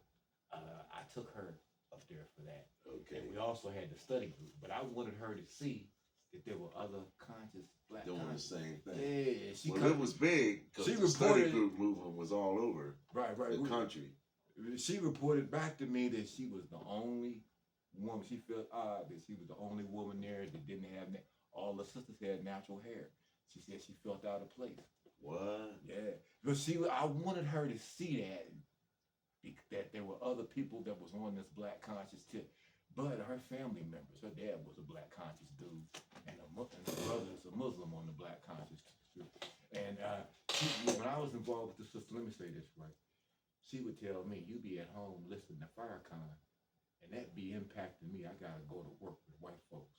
So I came out of Pittsburgh because I had been working with them over on the north side, Nation of Islam. They helped me. Get something for myself at that time because I couldn't get a job. You know what I'm saying? I'm formerly a wrongfully convicted person, and I had just got out. I had been out like 6 months, so I got training working with them in Western Pennsylvania. That's why I thought you might know my godson, Curtis Warren. He was down with the NOI back at that time. And he was in Pittsburgh. Yes. Okay. Who did I know? I worked with Brother Kelvin. John Muhammad. I worked over on the north side with them brothers up there, right? I don't know too many folks on the north side. Yeah, no, different sides of town in Pittsburgh. Yeah. We talk about multifaceted. You can go from one side of Pittsburgh to the other side of Pittsburgh and see the difference in the neighborhoods and communities, right? But brother, I think I want to end this unless you got some more questions. I do have more questions, but I think I'm gonna take you over here and get you something to eat, man. What you want to ask me? Okay. Well, ask me something. You say since we here. Since you got me. You said you wrote down some stuff. I did. I wrote down but let me ask you about the influence of WAMO in Pittsburgh, because the WAMO that we see today is not the historic WAMO. Yeah. Like most things, or not just WAMO, but let's say black-owned media, black radio stations. Well, we don't have any now in Pittsburgh. I don't think Whammo, they sold it to some white folks. It's internet. It don't got the nowhere near the kind of reach that it used to have. I grew up listening to Whammo, whether I was in Fairmont or in Farrell, Pennsylvania. Yeah. We could turn on the radio and hear Whammo. So you know what it stood for. We know what it stood for. Yeah. Whammo educated me because every Saturday they would do the community show and deal with community issues. Mm-hmm. Some of the old DJs, Jackie Johnson. Remember her? Remember Jackie Johnson? Yeah. I love me some Jackie Johnson. She held us down. I'm trying to think. What was the other one? Sly Jock was years later. There was some of them. Yeah, Sly Jock came around later. Yeah. But Whammo, I forget what the W stood for, but the A, the M, and the O is the Allegheny, the Monongahela, and the Ohio rivers. Okay. That's what Whammo stands for. I didn't know. WAMO. I don't know what the W stands for, but the A is for the Allegheny River, which is on the north side. The Monongahela River, which is on the south side, they come together to form the Ohio.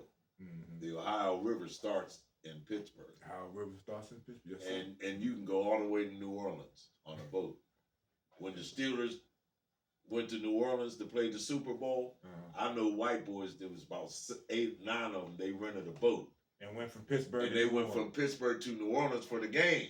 I hear you, baby boy. Now that lets me know that I can start off here in Morgantown because the Monongahela River runs flows north to and you know Monongahela is one of the only rivers in the world that flow north. Did you know that? There's some others. There's a few, but I said I'm one of the few. Yeah, they're not that many. There's very few that flow north. Right, there's very few. And the Monongahela actually flows north, then it hooks up with the Allegheny, and you can go all the way down. Yeah. Now going down, you're going with the current. Coming back, you got to use twice as much gas because you're going against the current. Right. Now, there's a location where I lived in Illinois. There was a place called Mounds, Illinois. Yeah. That's you ever heard of Mounds? I heard of Mounds. Mounds is in the southern part, the very southern tip of Illinois, which is right next to Missouri and whatever, Iowa and all that shit. But are you hip to Cairo? You ever heard of Cairo, Illinois? The Cairo is where the Ohio dumps into the Mississippi. To the Mississippi, and that's the widest part of the Mississippi River is at Cairo, Illinois. The Ohio contributes heavily to the Mississippi River. Yes. See, even here along the Monongahela, I've told people that we got to lift our heads up because we are a source in this area. The Monongahela is a source. So this stuff that they be talking about, trying to tell us that there wasn't nothing here. See, I read the prehistory that was written by the Europeans before they got here, before the colonials, and they said that there wasn't nothing here. But it's clear that there's a river, and where there's river, there's people. Everywhere there's a river, there's civilization. Civilization. It's always around. They start at where the rivers are. Yeah. But you gotta have fresh water. So you know, I believe we should be identifying, for instance, instead of calling it Washington, D.C., Tony Browder has wrote his book, and he said Egypt on the Potomac. So he didn't say Egypt in D.C., he identified the area by its indigenous name. Yeah. And I think that we're right. You look like somebody that had always been here. We look like people that have always been here, all over the whole planet. We have been. The first people everywhere were black folks. I had to tell my brother that. Everywhere. My younger brother. He stopped and he looked at me and he said, "You tried to tell me black people was all over the whole planet?" That's right. I said, "Yeah." There was a time when nobody on earth but us. Yeah. Nobody. But I was on, listen to this. But us. I was in Morgantown on the bus, coming somewhere, and a white woman stood up and she said, "The whole planet was black at one time." Told all the white people. I was only black down, but I stopped and I looked. I said, "I gotta listen to this." Yeah. She said, "We learned about it in nursing school." But nobody on the planet but us. No, they don't teach it in school, but we learned about it in nursing school. That's why we have to teach our own. Now, when Tony Browder turned me on to the museum in Turin, Italy. Mm-hmm. So I went over there by myself. I don't speak any Italian, nothing. Mm-hmm. Buongiorno, maybe, I don't know. But I went over there and I stayed at a hotel because I went to go to the museum specifically. So there was a young white dude that worked at the hotel. He spoke English, and he used to wait for me to come in the end of the evening. I'd be all day at the museum, and I'd come back, and he would always wait for me because he didn't get a chance to use his English. Mm-hmm. And so this was when Obama first got elected. I could not watch the television in Italy for more than 10 minutes without seeing Obama. They loved him. He had just got elected. I'm in Italy by myself. He and I are talking, and he says something about, I told him, I said, "Well, you know, they got people in America that don't like people like me because I'm black." Mm-hmm. He said, "What?" He said, "Everybody on the planet is black." I said, "How you know that?" He said, "They teach us that in junior high school over here." That's what he told me. I said, "What?" He said, "We learned that in junior high, that everybody on this planet came from a small group of black women in Eastern Africa. Mm-hmm. Everybody on this planet." Right, right. has the DNA of those black women. And I said, the people in America, the people in the know that, but they don't speak it. Right, right. I said, well, how do you know that? He said, I learned that in junior high school. So in Italy, they teach that. Over here, they don't. This is why we need to teach our own. Right, right. And you will not change anything until you start doing that. Black people are just, all they want to be, all they are is chocolate Europeans. That's all. Now, let me say this. It was groups like the Black Panthers. Now, the Black Panthers are the children of Malcolm. And Malcolm ends up being the father in many ways to a whole, he gives us boldness to be proud of who we are.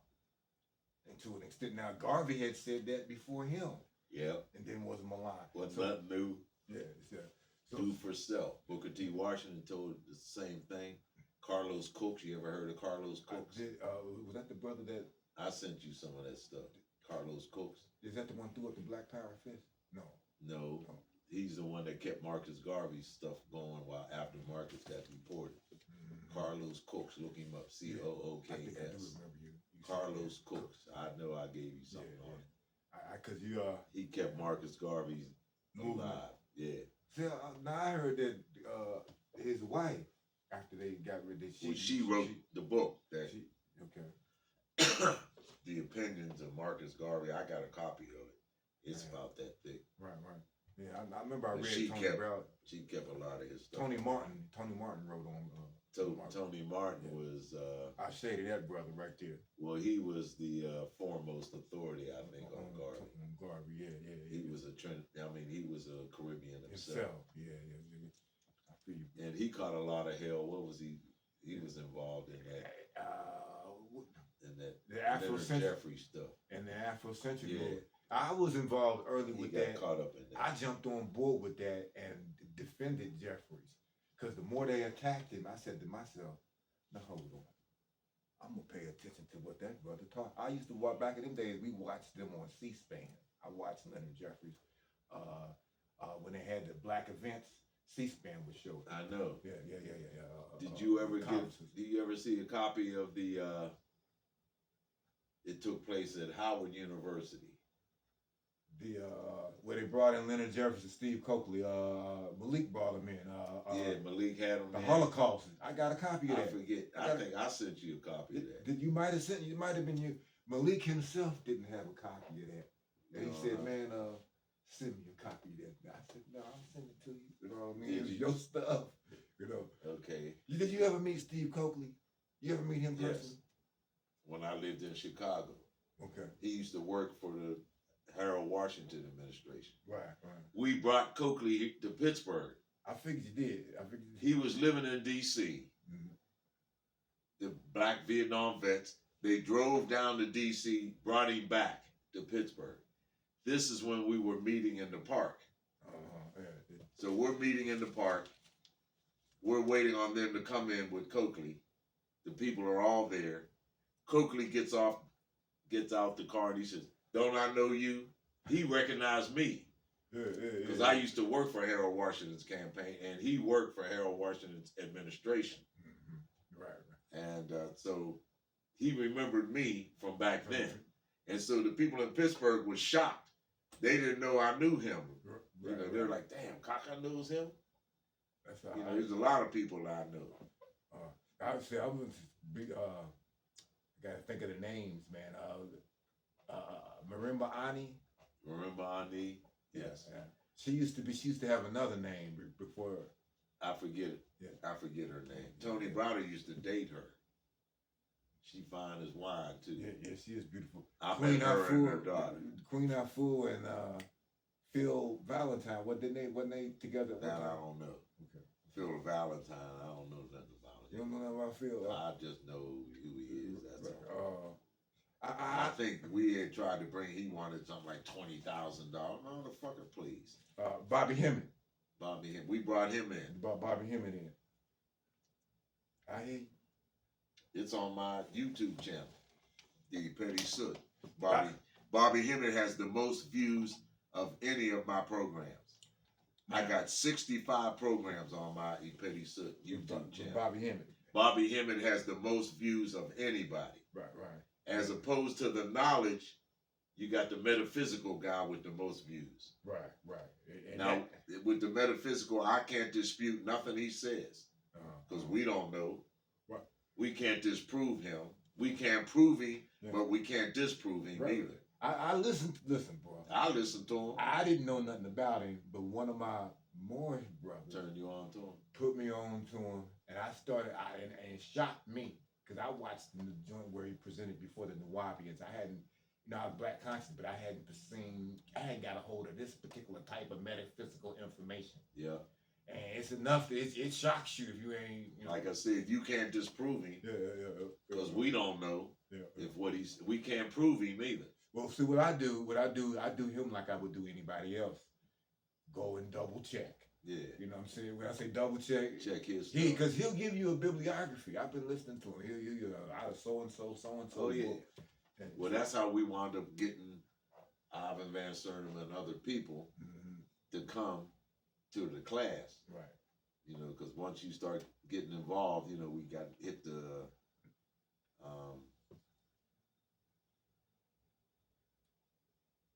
John G. Jackson. Okay, you sent me him. I got him. Yeah, John G. Jackson. We got hip to him. And then when you think about it, John Henry Clark was at the tail end. He was in the transition to us younger people. Right. He studied with Arthur Schomburg. He studied with Hubert Henry Harrison. And they were the great minds of the time, and John Henry Clark studied with him. So he carried on their legacy. Arthur Schomburg. Have you ever been to the Schomburg? I haven't been to the Schomburg. I've been there once. No, twice. I've been there twice. Schomburg was Puerto Rican, wasn't he? Yes, he was Puerto Rican, right, dude. yeah. Look white. Right. It's about 135th Street in Harlem. Okay. I've been there twice. Don't they got a hip hop museum right now? See, that's what I really want to do. I'm not sure. They probably. Well, so I want to do the museum, the Afrocentric Cultural and Research Museum. Or, so like in this area, we lost the Center for Black Culture. Okay, I think we need to be able to have a museum is an opportunity to be able to do a quick display of information, hook you up with books, start you to do a quick resource for people, because it takes more money to start to do the school. Yeah. It takes look at Umar. Look at Umar. Now Umar said he got a school up now. Brother Umar, I'm with Brother Umar. Let's talk about Umar. I got to. I'm with him. I got to call my man in Wilmington to see what's going on. With Umar? Yeah. Because he said he got the He school lives up. in Wilmington, Delaware. He showed me the building, but he said wasn't nothing going on in Wasn't there. nothing going on. That was a year or so ago. Right. See, A couple years ago. This is recent. I'm going to go ahead on and show support for Umar, because I met Umar. I went to New York for back in 2015. Malik Zulu invited me up there. Did the Million Man March, not the Million Man March, the Million Youth March anniversary. Umar was up there. So. Well, see, the problem I have with him is, like I said, ain't nobody ever seen anything in writing. Yeah. I was critical, but then I said, Where's your strategic plan? But then I said, Show me your. If you can't show me that, you ain't got it. Nothing. And my elder was getting ready to write him a check. I'm like, have you read anything? Have you seen anything? Don't give him a dime. And to this day, I told you what happened in Pittsburgh. With what you personally went through. Well, what I know, I didn't personally go through this, but like I said, I went to see him when he came to Pittsburgh, and then I saw him again when I was in Cleveland. Okay. And I think I was with my elder, and she was going to write him a check, and I said, don't write him a check until you. Has he shown you anything in writing? If he hasn't, if you don't have anything in writing, you don't have anything. And to this day, I've never seen an accounting. You know, when they had the Million Man March, there was a report that came out, how much money they made, blah, blah, blah, blah, blah. I used to have a copy of it. I don't know where it is. He got criticized. I went to them. I was one of them. I was there too. I was there. And my niece went to the University of Maryland at the time. Okay. And, you know, the big thing was women weren't invited. Right. My niece said, Uncle Bruce, She said, if you think there's gonna be 1 million black men down here and I'm not gonna go over there, you gotta be out of your mind. It was some Her and her sisters, girls, they all went to the Million Man March. it was Because some they're right sisters there up at the University of Maryland. Yeah, You yeah, could walk yeah. from And- where they were. And didn't none of the brothers have a problem with some of the sisters No, showing up? I didn't. You know, I just wish I would have. When we got, my cousin lives in Silver Springs, so we parked at his house. His wife drove us to the subway. We took the subway downtown. Right. When we got on the subway, nobody was on the subway but black men. Nobody. And there was a sister with a camera. She was going around asking 3 questions. What's your name? Where are you from? And why are you here? I wish I'd have got her number because I wanted to see the compilation of what she put together. Because all she did was ride the subway back and forth interviewing brothers. Right. What's your name? Where are you from? Why are you here? Right. And she asked everybody the same 3 questions. That way you can, because all the questions are the same, so you can actually view the responses. Mm-hmm. Okay. Because when, from Pittsburgh to D.C. is 4-hour trip. Remember they told us don't buy nothing, don't spend no money. I went with the brothers from Ferrum. When I went with some brothers from Pittsburgh. There were about 3 carloads of us. We took a bus. Yeah. Now here's what we did. I drove with some brothers. But I got a t-shirt making machine that when we had our Rites of Passage program, the Masonic Order gave us $1,500 and we wound up buying our t-shirt machine. So we made our own t-shirts. That's something else. Making the t-shirts. What's that? Making the t-shirts. Only thing about it, like for instance, this is the picture I would want to put on the t-shirt. But nowadays they picky on the copyright. And I think people has bought his image. And so if I put this on a t-shirt, you can get sued. Yeah, you gotta watch that, man. But we made our own. Yeah, that's what's up. You still got it? Yeah, the machine is in my basement. That's what's up, man. Now we bought a $1,000 button making machine. Wait till you hear this. Go ahead. We had the Rites of Passage program. My good friend, the guy that does my taxes, have you ever heard of the Capitol Jazz Classic? It's the largest jazz festival in the country. Yeah, I think I have. Well, one of my boys was one of the founders of that. And because he was one of the founders, he let us we were the only ones with the official button. I bought a $1,000 button making machine and the kids made 1,000 buttons. So we went to the Capitol Jazz Classic. We stayed at my cousin's house in the basement. Everybody had a bag of buttons. We got there early. People lined up. 1,000 people lined up. So I set the table right at the beginning. All these people lined up to get in because the gate wasn't open yet. Cars parked, people lined up. I told them, I said, now go out there and sell the buttons, $1 a piece. They made 1,000 buttons. I'm like, go on out there. They go out there, walk all the way down, they come back. How many buttons you sell? None. I'm like, what? None. What do you mean you ain't sell none? None. I said, look, my first job was at Ford's Field, at the Pirates. I learned how to sell. When you sell something, you're not selling the item, you're selling yourself. So I told them that. I said, you only got 10 seconds to engage somebody. That's all you're going to have is 10 seconds. So you got to hit them quick. Like, yo, man, I like that button you got. You got to say something to make you engage the people. Right. Because if they're going to buy from you, that's why they'll buy from you. They ain't buying the item, they're buying from you. Your presentation, when you're enthusiastic. When you only got 10 seconds. So you got to hit it hard and quick and fast and in a hurry. So I told them that, and I gave them some example. I said, okay, now go out there. They went out there again. All the way down the line, they came back. How many buttons did you sell? None. I'm like, what? So, my voice carries. Right. I had to shame the black people. I told them, I said, look, these brothers, they ain't selling no drugs. They trying to do things the right way, and you guys will not support them. I said, now, if they come out here and break the antennas off on your BMWs and your Mercedes, then they gonna be little ignorant niggers. I said, but they trying to do it the right way. They made these buttons. They're only $1 a piece, and y'all won't support them. Guess what happened? Well, They went out there. Guess how many buttons they sold? you ain't gonna tell me they sold them all. They sold 1,000 buttons. So that's a good example. So you had to put in work to prime the people.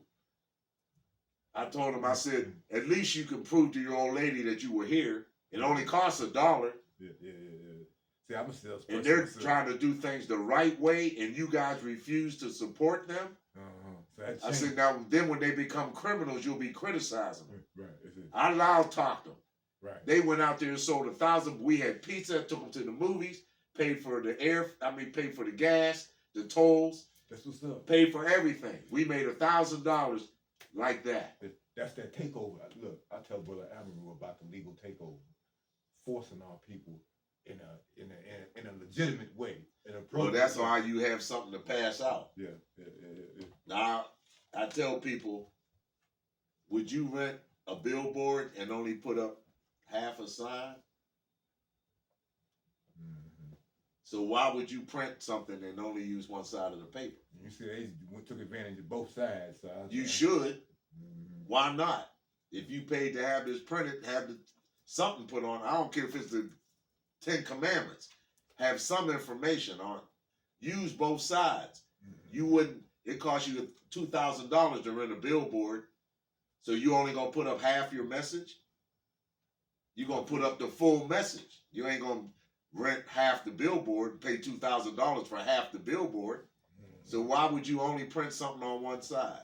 Right. You got an opportunity to educate your people. Use it. Yes, sir. That's why I always had something to pass out. Mm-hmm. Look. I made 100 copies of something. I charged them $2 a piece. That's how we were to bring Asa Healers and people like that in. Right. Because we didn't have no funding. Right. And you got to make that. You got to make that happen. You see, $3. Yeah. We charged $3 to see Asa Hilliard, to see Ivan Van Sertima, $3 to see Renoko Rashidi, $3 to see Khalid Muhammad. $3. That's it. And we sold the VHSs, and I sold the written material. $2, $1. Plus I had something to pass out for free. Always had something for free. Give them something for free, yeah. Always. Use that as a chance to educate. Use that as a chance to teach. I always did that. Now, look, bro. The Black Bookstore. Is there a Black Bookstore in Pittsburgh now? Is there any more left? No, there aren't. Not one in Pittsburgh. See, they're supposed to. See, the Black Bookstore has been attacked. I'm getting ready. We're getting ready to close. But as a remedy to the removal of Black Bookstore, as a remedy to the removal of Black culture, I've come up with. I need some water. I got you, brother. Hold on. Yeah, we don't have a store anymore. Okay. Now see, we push back. Get one for myself too. I go to Baltimore. You gotta go. That's Set where up your own. I go to everyone's place. That's where I get my books. Or your home libraries. That's the idea. Well, that's why I got a serious library. I bet But you do. The guy that owns everyone's place, I met him when I went to Egypt with Tony Browder 2001. He's from Trinidad, married to an African American woman, got 2 kids, a boy and a girl. His son went to Lincoln. He played football for Lincoln. He hurt his knee and stuff. He didn't finish. But that's where I get my books from. Okay. Every time I go to D.C., I go to Baltimore first, straight to the bookstore, and then I go down to D.C. where my niece lives. You know, like today is not like it used to be. You know, you can order all of my books now. I get them off of Amazon. I got an Amazon account. Yeah. I just ordered something today. Order Queen Mother Moore. I seen that book on Queen Mother Moore. I just got that off. I got that off of Amazon. And it wasn't, those books nowadays are not that expensive. It depends. That's why I think. Did I send you the copy of the Dell? The one that I know I sent you a copy of. You talking about Dale Jones? Dale Jones. Yeah, I think I let my man from New York. Yeah, because I wrote it on the card that I did. Dale Jones. I think you sent me Dale Jones and Delbert Blair. Dale Blair too. Mm. He's from Chicago. I went to Chicago. Metaphysics. I was supposed to interview him. Delbert Blair. Dale Blair. Mm. I called him on the phone. That was the day his wife died. Okay. He wanted to still do the interview. I refused. Right. I said, man, your wife just died today. Mm. He said, well, we're supposed to do the interview. I said, well, you know, man, I said, nah, not given what just happened. Okay. I said, you need to deal with the loss of your wife. So I did not get to interview him. But I do have some DVDs of his that I sent to my young boy who manages my YouTube channel. Okay. But he hasn't put any of them up yet. I want him to put Dale Blair up. He's metaphysical too. Like I'll tell you, the biggest views I got was Bobby Hemmett. Right. He got like 60, 70,000 views. We might have to snatch Brother Bobby in. And he's metaphysical. Metaphysical, yeah. Now, Asa here and the rest of them are speaking fact. Right. What about your speaking truth and knowledge and history? Layla Africa. See, I got his He stuff. used to teach a class in Pittsburgh. Layla Africa? Yes. Rest in peace to that brother. A friend of mine who's a grandmaster in Indonesian Kung Fu, they're out of Cincinnati. He's from Cleveland originally, but he's a retired firefighter from Cleveland, and he moved to Cincinnati. And I had them come to Pittsburgh a couple of times. Plus, they're all Prince Hall too. Mm-hmm. He makes them become Prince Hall. If you're one of his students, you got to join Prince Hall. Right. He makes them do that, and they do Indonesian Kung Fu. Okay. And Kemetic Tai Chi and all that. I had them come to Pittsburgh. I got them on my YouTube channel. Kemetic Tai Chi. Yes, they with do. The breathing and they do all that. That's what's up. And he's a grand master. I got the Kemetic Diet over there by Mutwa Ashby. I tried to. He got about 100 different books. I could not. They got all of them at everyone's I couldn't catch up with him. I called the guy, and he got a number in there. I kept calling. I could not catch up with him. I never tried to get with him. I've never seen an interview. He got about 100 different books. Have you ever seen him do an interview? No, I haven't. That's what I'm saying. I'm like, this guy. I've just seen all these books he has. I ain't never seen him. He got one book about the Nubians. Right. Look. About the Egyptians being black. You ain't never seen an interview with him. Never. I asked that 3 times. I've been looking. I ain't never seen one. Well, see, that's the thing about Renoko too. He didn't want nobody. Didn't know I took pictures of him, but he wouldn't let anybody videotape his lectures. That's why we got John Henry Clark. We got Doc Ben. You can preserve them. They gone. They still. And your grandkids can see him, but they ain't gonna never see Renoko because he never did an interview. Because he wouldn't let nobody. Interview him. Not interview. He wouldn't let nobody film his presentations. Right. Well, then we paid for you to travel all over the world, and you gonna not let us get access to the info? How you think you travel all this time when we support you? We should have access to that information. Ray Hagen, Dr. Ray Hagen. Yeah. Did you bring him in, or you? Nah, I'm hip to him. Hip to him. I went to first time I saw him. The sister that makes my clothes, she teaches at Ohio State. She's from Youngstown. She was messing around with Ray Hagen. Yeah, because my minister messing with him. Well, see, my minister in Youngstown told me about Ray Hagen. They was hooked up. Minister Lewis Muhammad. Because when you talk about him being in Youngstown, I know because Minister Lewis in Youngstown told me that he was linking up with Ray Hagen. Yep. Well, this other brother that I went to Kemet with, he lives in Cleveland. And he was Ray Hagen's point man in Cleveland. So when Ray Hagen's came to Cleveland, I went up there. And I was able to get in because I know the guy that was the head dude. Well, they turned on him, and then he wound up breaking away from Hagen's. But I just talked to him last week. Okay. He lives in Cleveland, and he and I worked on the archaeological dig with Tony Browder the same year. I told him, I said, why don't we go? So he and I went and we volunteered. Okay. And now they took that away from Tony. So he ain't going to be able to do that anymore. I wanted to ask you about Tony Brown. Tony Brown from West Virginia. Is he still alive? I think, well, we don't hear nothing about Tony Brown, but I ain't seen his show ain't on television no more. He ends up being a pioneer journalist, the kind of stuff that that he was doing, but Gil Noble not on anymore. Gil Noble. Gil Noble's out there. I shaded them brothers out there. And their boy Mr. Middleton was the man. Yeah, he was good stuff. Him and Asa Hilliard's Free Your Mind. Him and all of them. Before I forget, I need to ask everybody. I need to ask you about Gates. People, I got mixed reviews on Gates. I'm talking about the one from West Virginia was up at Harvard. Is he from West Virginia? He's originally from. A lot of people don't know that. I didn't know. He's originally from West Virginia. I'm not a fan. Skip Gates. Well, a lot of people wasn't in the Afrocentric community. I'm not. Right?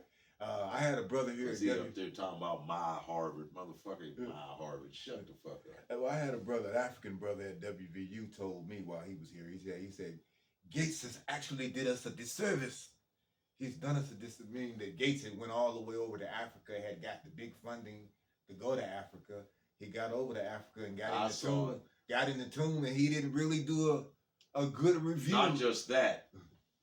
His whole thing was fucked up. He made it. I think he's praising the Arabs. Yeah. The whole thing. That's all he did was praise the Arabs. I got a copy of it here on VHS. It ain't worth seeing. Yeah, I had to review it. I saw it. I had to review it. I know it. It's one sister that told me that he was an introduction to her into African studies. If it don't be for Gates, she don't get nothing. Okay, well. Okay. Gates ain't the only one. Yeah. Like I said, I lucky for us, we got exposed to Chancellor Williams. That's right. Construction. Because that woke me up. That woke me up. Then I read Stolen Legacy. Then I started reading about Runoko Rashidi, and then my godson, who lives in Baltimore, he was in the Navy. He called me up and told me that Ivan Van Sertima and Runoko Rashidi were going to be in D.C. at Breaking the Chains. That was the name of the group. Mm-hmm. They used to make shoes. They sold shoes. They had the shoes. They were all different style of dress shoes. A black company. They didn't make it. A black company, yes. And they sponsored the presentation. Runoko was on first, and then I had never heard of Runoko, but I knew of Ivan Van Sertima. So I'm sitting in the front row with I drive down from Pittsburgh. I get there early. He gives me the address. I know where the place is, right around the corner from my cousin lived like a half a block away from there. So I knew exactly where it was. So I got there early. I park in the parking lot. I'm the only one. I'm the first person there. So I'm just sitting there. I always keep a book in my car so I can read. Mm-hmm. So I'm sitting there reading. My godson comes.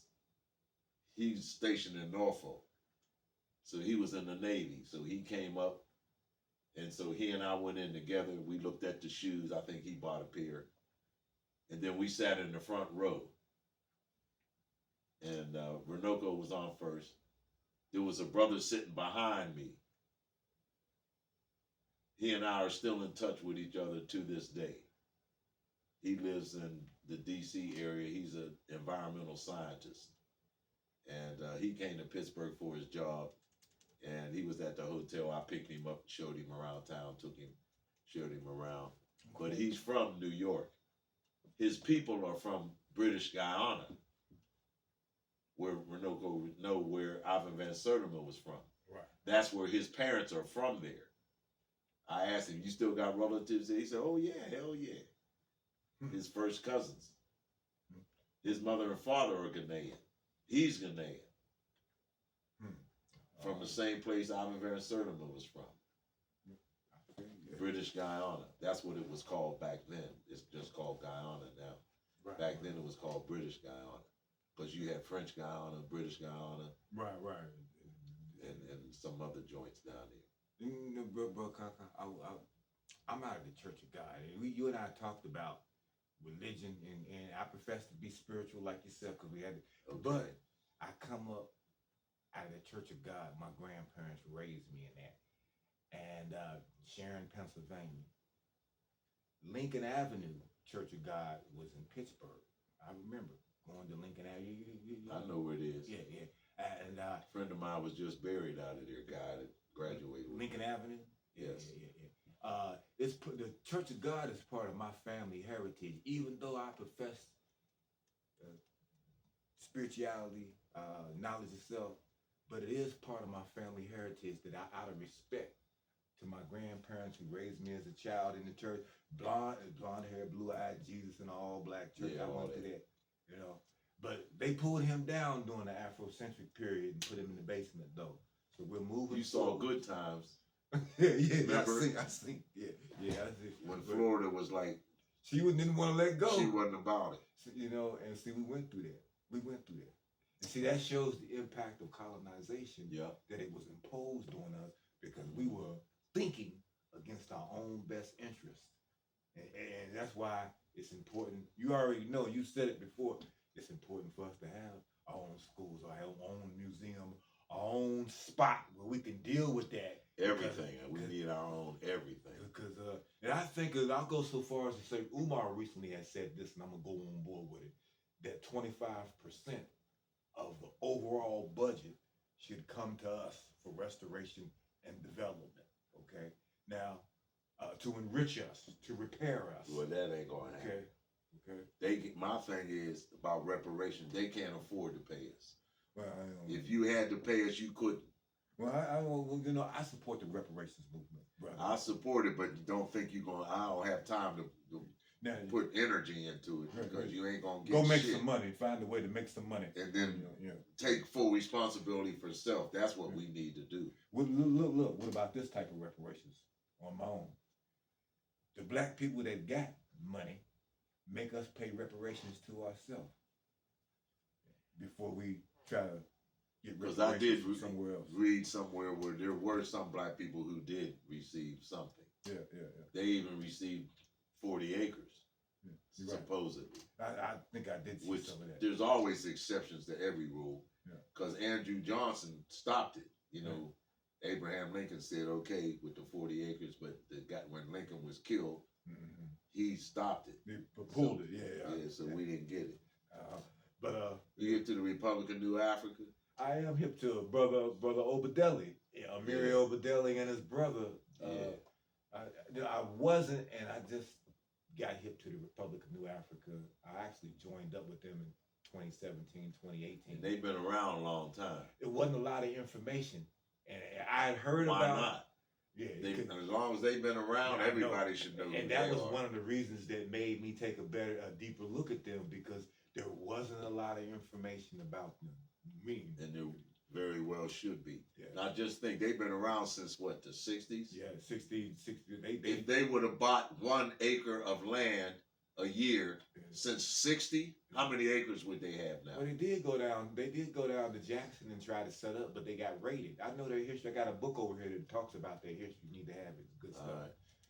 Read up on it, right? They left Detroit. They started up there in 69, March of 69, but then they left Detroit and went south.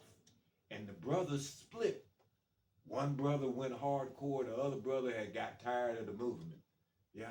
It's really interesting stuff because they both come out of Philly, the Obadeli brothers.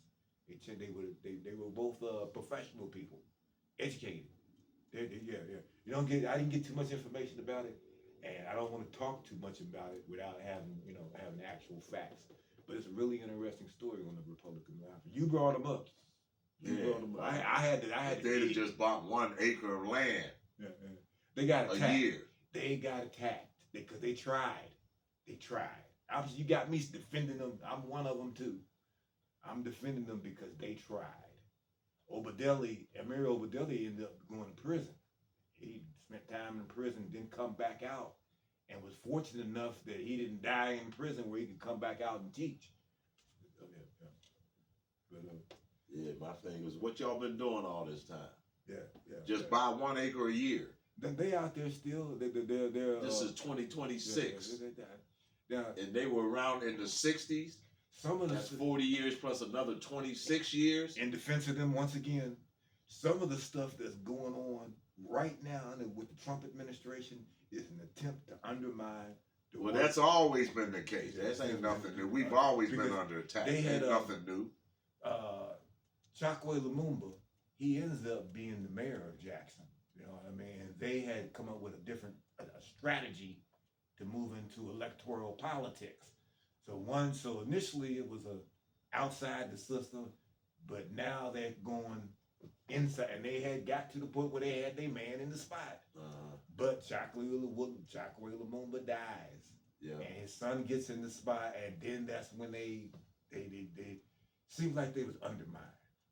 But you know, but I support. That's called COINTELPRO. You know that. Yeah, I support them because it's now broad. And it has reached. Well, I ain't seen nothing. I ain't seen You might nothing. not see You well, hold on. You gotta show me. I'm gonna tell you who we seen. I'm from Missouri. Show me. Seen. Show me how much acres you got. You seen? If you ain't got no acres, you ain't got shit. I don't want to hear it. You see Khalid Rahim, rest in peace, up in Pittsburgh. Yes. Do the new African independence movement. Yes. That's a political movement. Yes. Okay. So and you know, he and I talked about that in excess. He got a good rap, don't he? I knew him. He did an internship at my job. That's how I met him. Okay. Turns out he's from West Philly. Right. He went to the same high school, went to Overbrook High School, where both my cousins graduated from. Mm-hmm. My cousin's from West Philly. And he was in my cousin's class. So when I first met him, I said, "Did you know Mike Jones? He was in your class at Overbrook." He said, "Nah, name doesn't sound familiar." So my cousin was here when my dad died. We ran into Khalid Rahim. Mm-hmm. And when I said, "Mike," I said, "that's the brother there that was in your class I was telling you about." And when they got to talking, they remembered each other. You know, once they started looking at each other, he said, "Oh, I remember you. Mm-hmm. So-and-so, you know so-and-so, John Kemet L. Yeah, I know it." So they knew the same people because they were in the same class at Overbrook. Mm-hmm. But Khalid went to jail. I don't know why, but he was in the Black Panther Party. Right. And he went to jail. He didn't graduate from Overbrook. He told me, I said, "Did you graduate from Overbrook?" He said, "You were in my cousin's class." He said, "No, because he went to jail, so he didn't graduate." Okay, but he comes to Pittsburgh. He had a significant amount of influence. I like to believe because I talked to him. Yeah, I did an interview through Paul Scott. And I'm gonna tell you what happened when he formed the party. I talked to him about it. He told me, I'm starting this party. I thought about it. I said, "Man, I'm against it. We don't need no political party." Do the Jews have a political party? Mm-hmm. No, they don't need a political party. In a capitalistic system, you only got two voices: your money or your vote. That's it. Mm-hmm. Your money or your vote. So I told him, I said, "No, we don't need a political party. What you need is the influence that a political party can bring. Mm-hmm. But you don't need a party to do that." Mm-hmm. So I thought about it. The more I thought about it, I called Khalid up because I knew Khalid very well. So I called him up. I said, "Khalid, I thought about it." I said, "And I will agree that, go ahead with the party." I was against it at first. I said, "No, with it." I said, "But don't run nobody for office." Mm-hmm. I said, "Because what do you want? The influence that the politics can bring. Mm-hmm. That's your goal. You always put your goal, objective, mission, purpose. Your goal is always first. So what you want is the political influence, right?" So I told him, I said, "I'm for it, but don't run nobody for office. Mm-hmm. Stay out the politics of it. Stay out of that. All you need to do is register people in your party." Mm-hmm. I said, "Because when you do that, they will come to you. Because at that point, the mayor of Pittsburgh won with 300 votes. There was only 300 vote difference. So I told Khalid, sign up as many people as you can, and they will come to you. Because if 300 votes made the difference in the mayoral race, if you got some votes, they're going to want them votes." I said, "So don't run nobody for office. You don't need to run nobody for office. Just sign people up to the party. You know what he told me? I told him, I said, if you sign up more than 300 people, since 300 people made the difference in the election, if you sign up more than that, they will come to you. You know what he told me? He said they already have. So they already had stepped to him. In between him starting it and me deciding that I would approve it, Right. they came to him. I understand when you got 1,000 people. What's your platform? What is it? Can we do something for you? Because they want them votes. Right. So they invited him out to lunch, get something to eat. What's your platform? Can we help you? Because if we can help you, then we can get them votes. Right. That's why I told him, don't run nobody for office. Guess what he did? You run somebody off. He ran for office. It changes the dynamics. Because now, Guess what percentage of vote he got? not very much. Correct. Because ain't nobody heard of him other than the people that joined the party. Well, he got to run to be able to get his name heard out. And No, you ain't got to run. All you want is the people to sign up for the party. Okay. You don't need to run nobody. Why you need to run somebody for office? Right. I kind of, now listen to you now, I do agree that when you step into the political game and run people for office, you do deal with the tricks and maneuvers of one another. It's different. Yeah, I told him, you want the influence that the political party can bring. Yeah. That's your goal. The numbers. Not for you to hold a position. They look out there and see the numbers, not just see you. And guess what the numbers were? He got like 2% of the vote. Uh-huh. So how's that make you look? Yeah. So you're not what you said you was, what you thought. You ain't nothing. Yeah. You get 2% of the vote, you're nothing. See, until he ran, it was a mystery. You had the power. You had that influence. Yeah. And that was your goal. Now so why did you run for office? Because they judge you by your run for office. Now they don't judge you by your. That's right. And you got 1% or 2%. Good point. Anything less than 5%, you're useless. We have to go study. You're not even a fringe party. So you don't exist. Now look. So how'd that make him look? Now I talked to him, and he told me that he had to break in to be able to set. He felt like he had to break into the political system and doing it to some extent the same type of way Jesse Jackson did. He ran the first time, and a lot of people didn't know him. You don't need to run. Yeah. If your goal is the power, then that's what you want. Mm-hmm. You don't need to run for office. The Jewish people, they don't have no party. They don't need one. They got money, and they fund everybody. They fund the Republicans and the Democrats, so they can't lose. Republican wins, they cool with him. Democrats win, they cool. So they fund both. They got that kind of money. Right. We have it too, but we don't use our money properly. Right.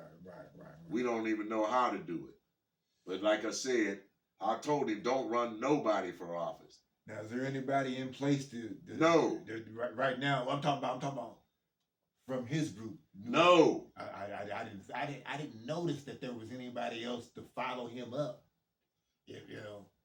So Well, see, that's what you should be focusing on. Yeah. Focus on your goal is to get the influence, and then your job is to have a young guy under your wing. You should always have a young boy under your wing that you're grooming.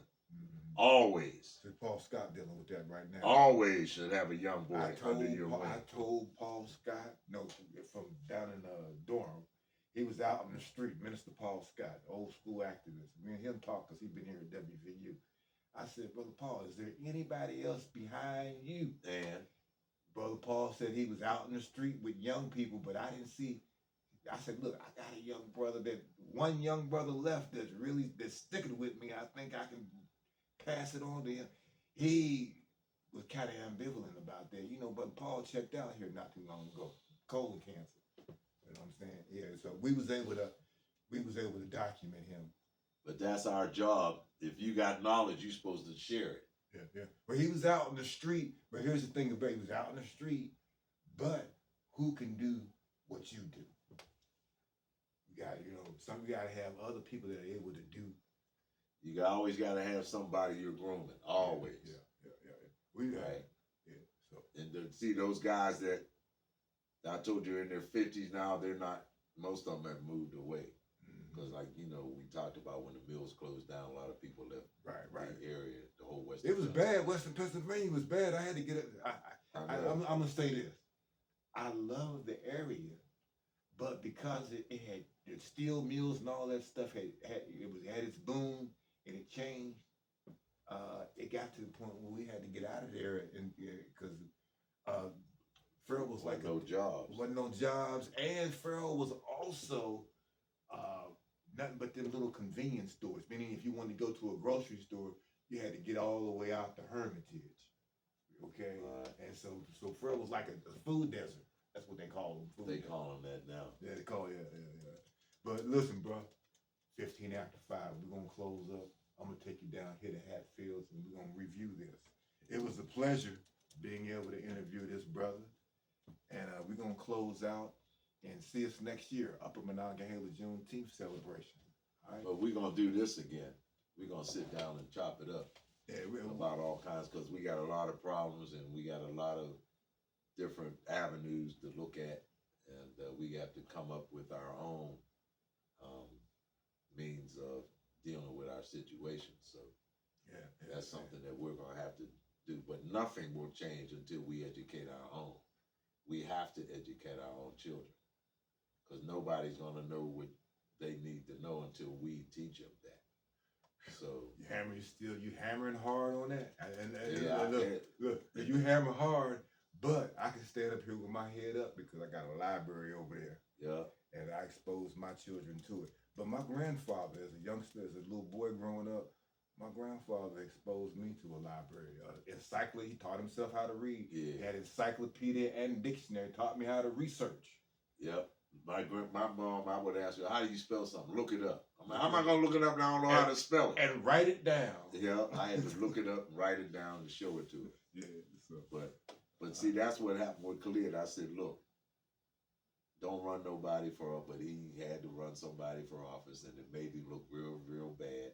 Anything under 5%, you don't even exist. And he wasn't able to bounce back from that after he ran. No, how you going to bounce back from that? Yeah. Because running for office, now you're, like I said before, you're judged by that. That's right. And you know what? I appreciate that, because I had been told, listen, in this state, the Mountain State Party offered to run me for governor, white folks that got the mountain. And I was like, I'm good. And then when I said I'm good on it, they immediately went to Crystal Good. With Crystal Good is mixed. Her father's black, her daddy's white. But we did a radio show, a blog talk radio show in 2020. Mm-hmm. And Crystal Good, she won on the lawsuit. Bottom line, she does Black by God, a newspaper in West Virginia. Okay. Oh yeah. Yeah. I did this article for her in Black by God. Juneteenth celebrations are empty symbolism without reparations. I got a copy of the magazine. Matter of fact, while I got you here, I'm gonna close out with this. I'll give you a copy of it on film. Just hold on, brother. You can take it back with you when you go. Hold on. It's 5 o'clock. Yeah, we're gonna close up and finish this up. I got my Black Panther butt. And I'm gonna take you. I'm gonna have to get it to you another day, man, because I don't see it here. Yeah, I'm gonna shut down, bro, and I'm gonna shut my video camera down. Born and raised in Chicago. Okay. And I told her I'll have him pick us up and take us right down to, and I know where it is, because when I was in Chicago last year, I used to go to Chicago every year on the 4th of July. I was there last year for the first time in years, and I saw where they're building, but all I saw was the foundation. Mm-hmm. They hadn't built any of the structure. I just saw the foundation, but I know where it is. I told her, I said, I can take you there directly. I said, we can catch the train, and it's an overnighter. You leave at 12 at night, you get there at 9 in the morning. He'll pick us up and take us straight there. She didn't follow through. Talked a lot of shit, but she didn't follow through. So you saying, don't run your mouth if you can't, Well, one of our elders, Sister Betty, she told me, she's like, they call her Cleo, but she loved Cleopatra. I didn't have the heart to tell her Cleopatra wasn't shit. She was just the last of the pharaohs. That's all, but she wasn't I got shit. some oil here for you. I got some $5 about what you like. You like? I got cocoa mango, and I got. Give me some musk. I got. What is that? That's Issey Miyake. That's a big bottle. Issey Miyake. I know. And this is my. I got. You say you want some musk? Musk. You got any musk? I think I got an Egyptian musk bottle here. You want some Egyptian musk? Yep. That's what I want. I think this is it. What is that? Make sure I ran out of bottles. I'm gonna put it in this bottle right here. Don't worry about it. I think it's still gonna be Egyptian musk. I'm gonna get you What down. is that? Huh? What is that? You say it's not Egyptian musk? Yeah, this bottle ain't Egyptian musk. I ain't got no more bottles, bro. So I have to wait. Can you? I'm gonna have to. I ain't got no more. Is this Egyptian musk up here? Hold on, this might be Egyptian musk. Oh, that was a copy of that's a copy of my book, man. I was working on it. That's the original transcript of it. I got to go back over it. And what I did is I took the flyers and Can I have one of these? you can have one of them, yes sir. Let me take that off of there. As a part of me want to give you this is a transcript of my manuscript from my book that I was carrying. Okay. I'm gonna send it. What I can do is, you got an email address? But it ain't The working. email ain't working. Okay, take that one. You want more than that? You want another one? You take two. Got you on the front, right? Alright. You can. I still got you on the wall up over here. I saw that. You know, praises. I saw that. Now hold on. I got these for you. Put these in your bag. These are for you. I'll go you. They're over here with your phone. That's my phone? Yeah, that's your phone. We got to talking. That's how it is when you're talking. You get into the conversation. It's better for us to be here doing this than we probably anywhere else where we can watch everything. Make sure, you know what I mean? Chop it up. Yeah. I didn't know I had my phone. Yeah, because our next bit, I'm going to get you on. We should be able to be done by the time of, by 8, but I think they close up at 8 o'clock. If I get down here, so I'm gonna go down here with you. We sit and eat for about an hour and get on out of here.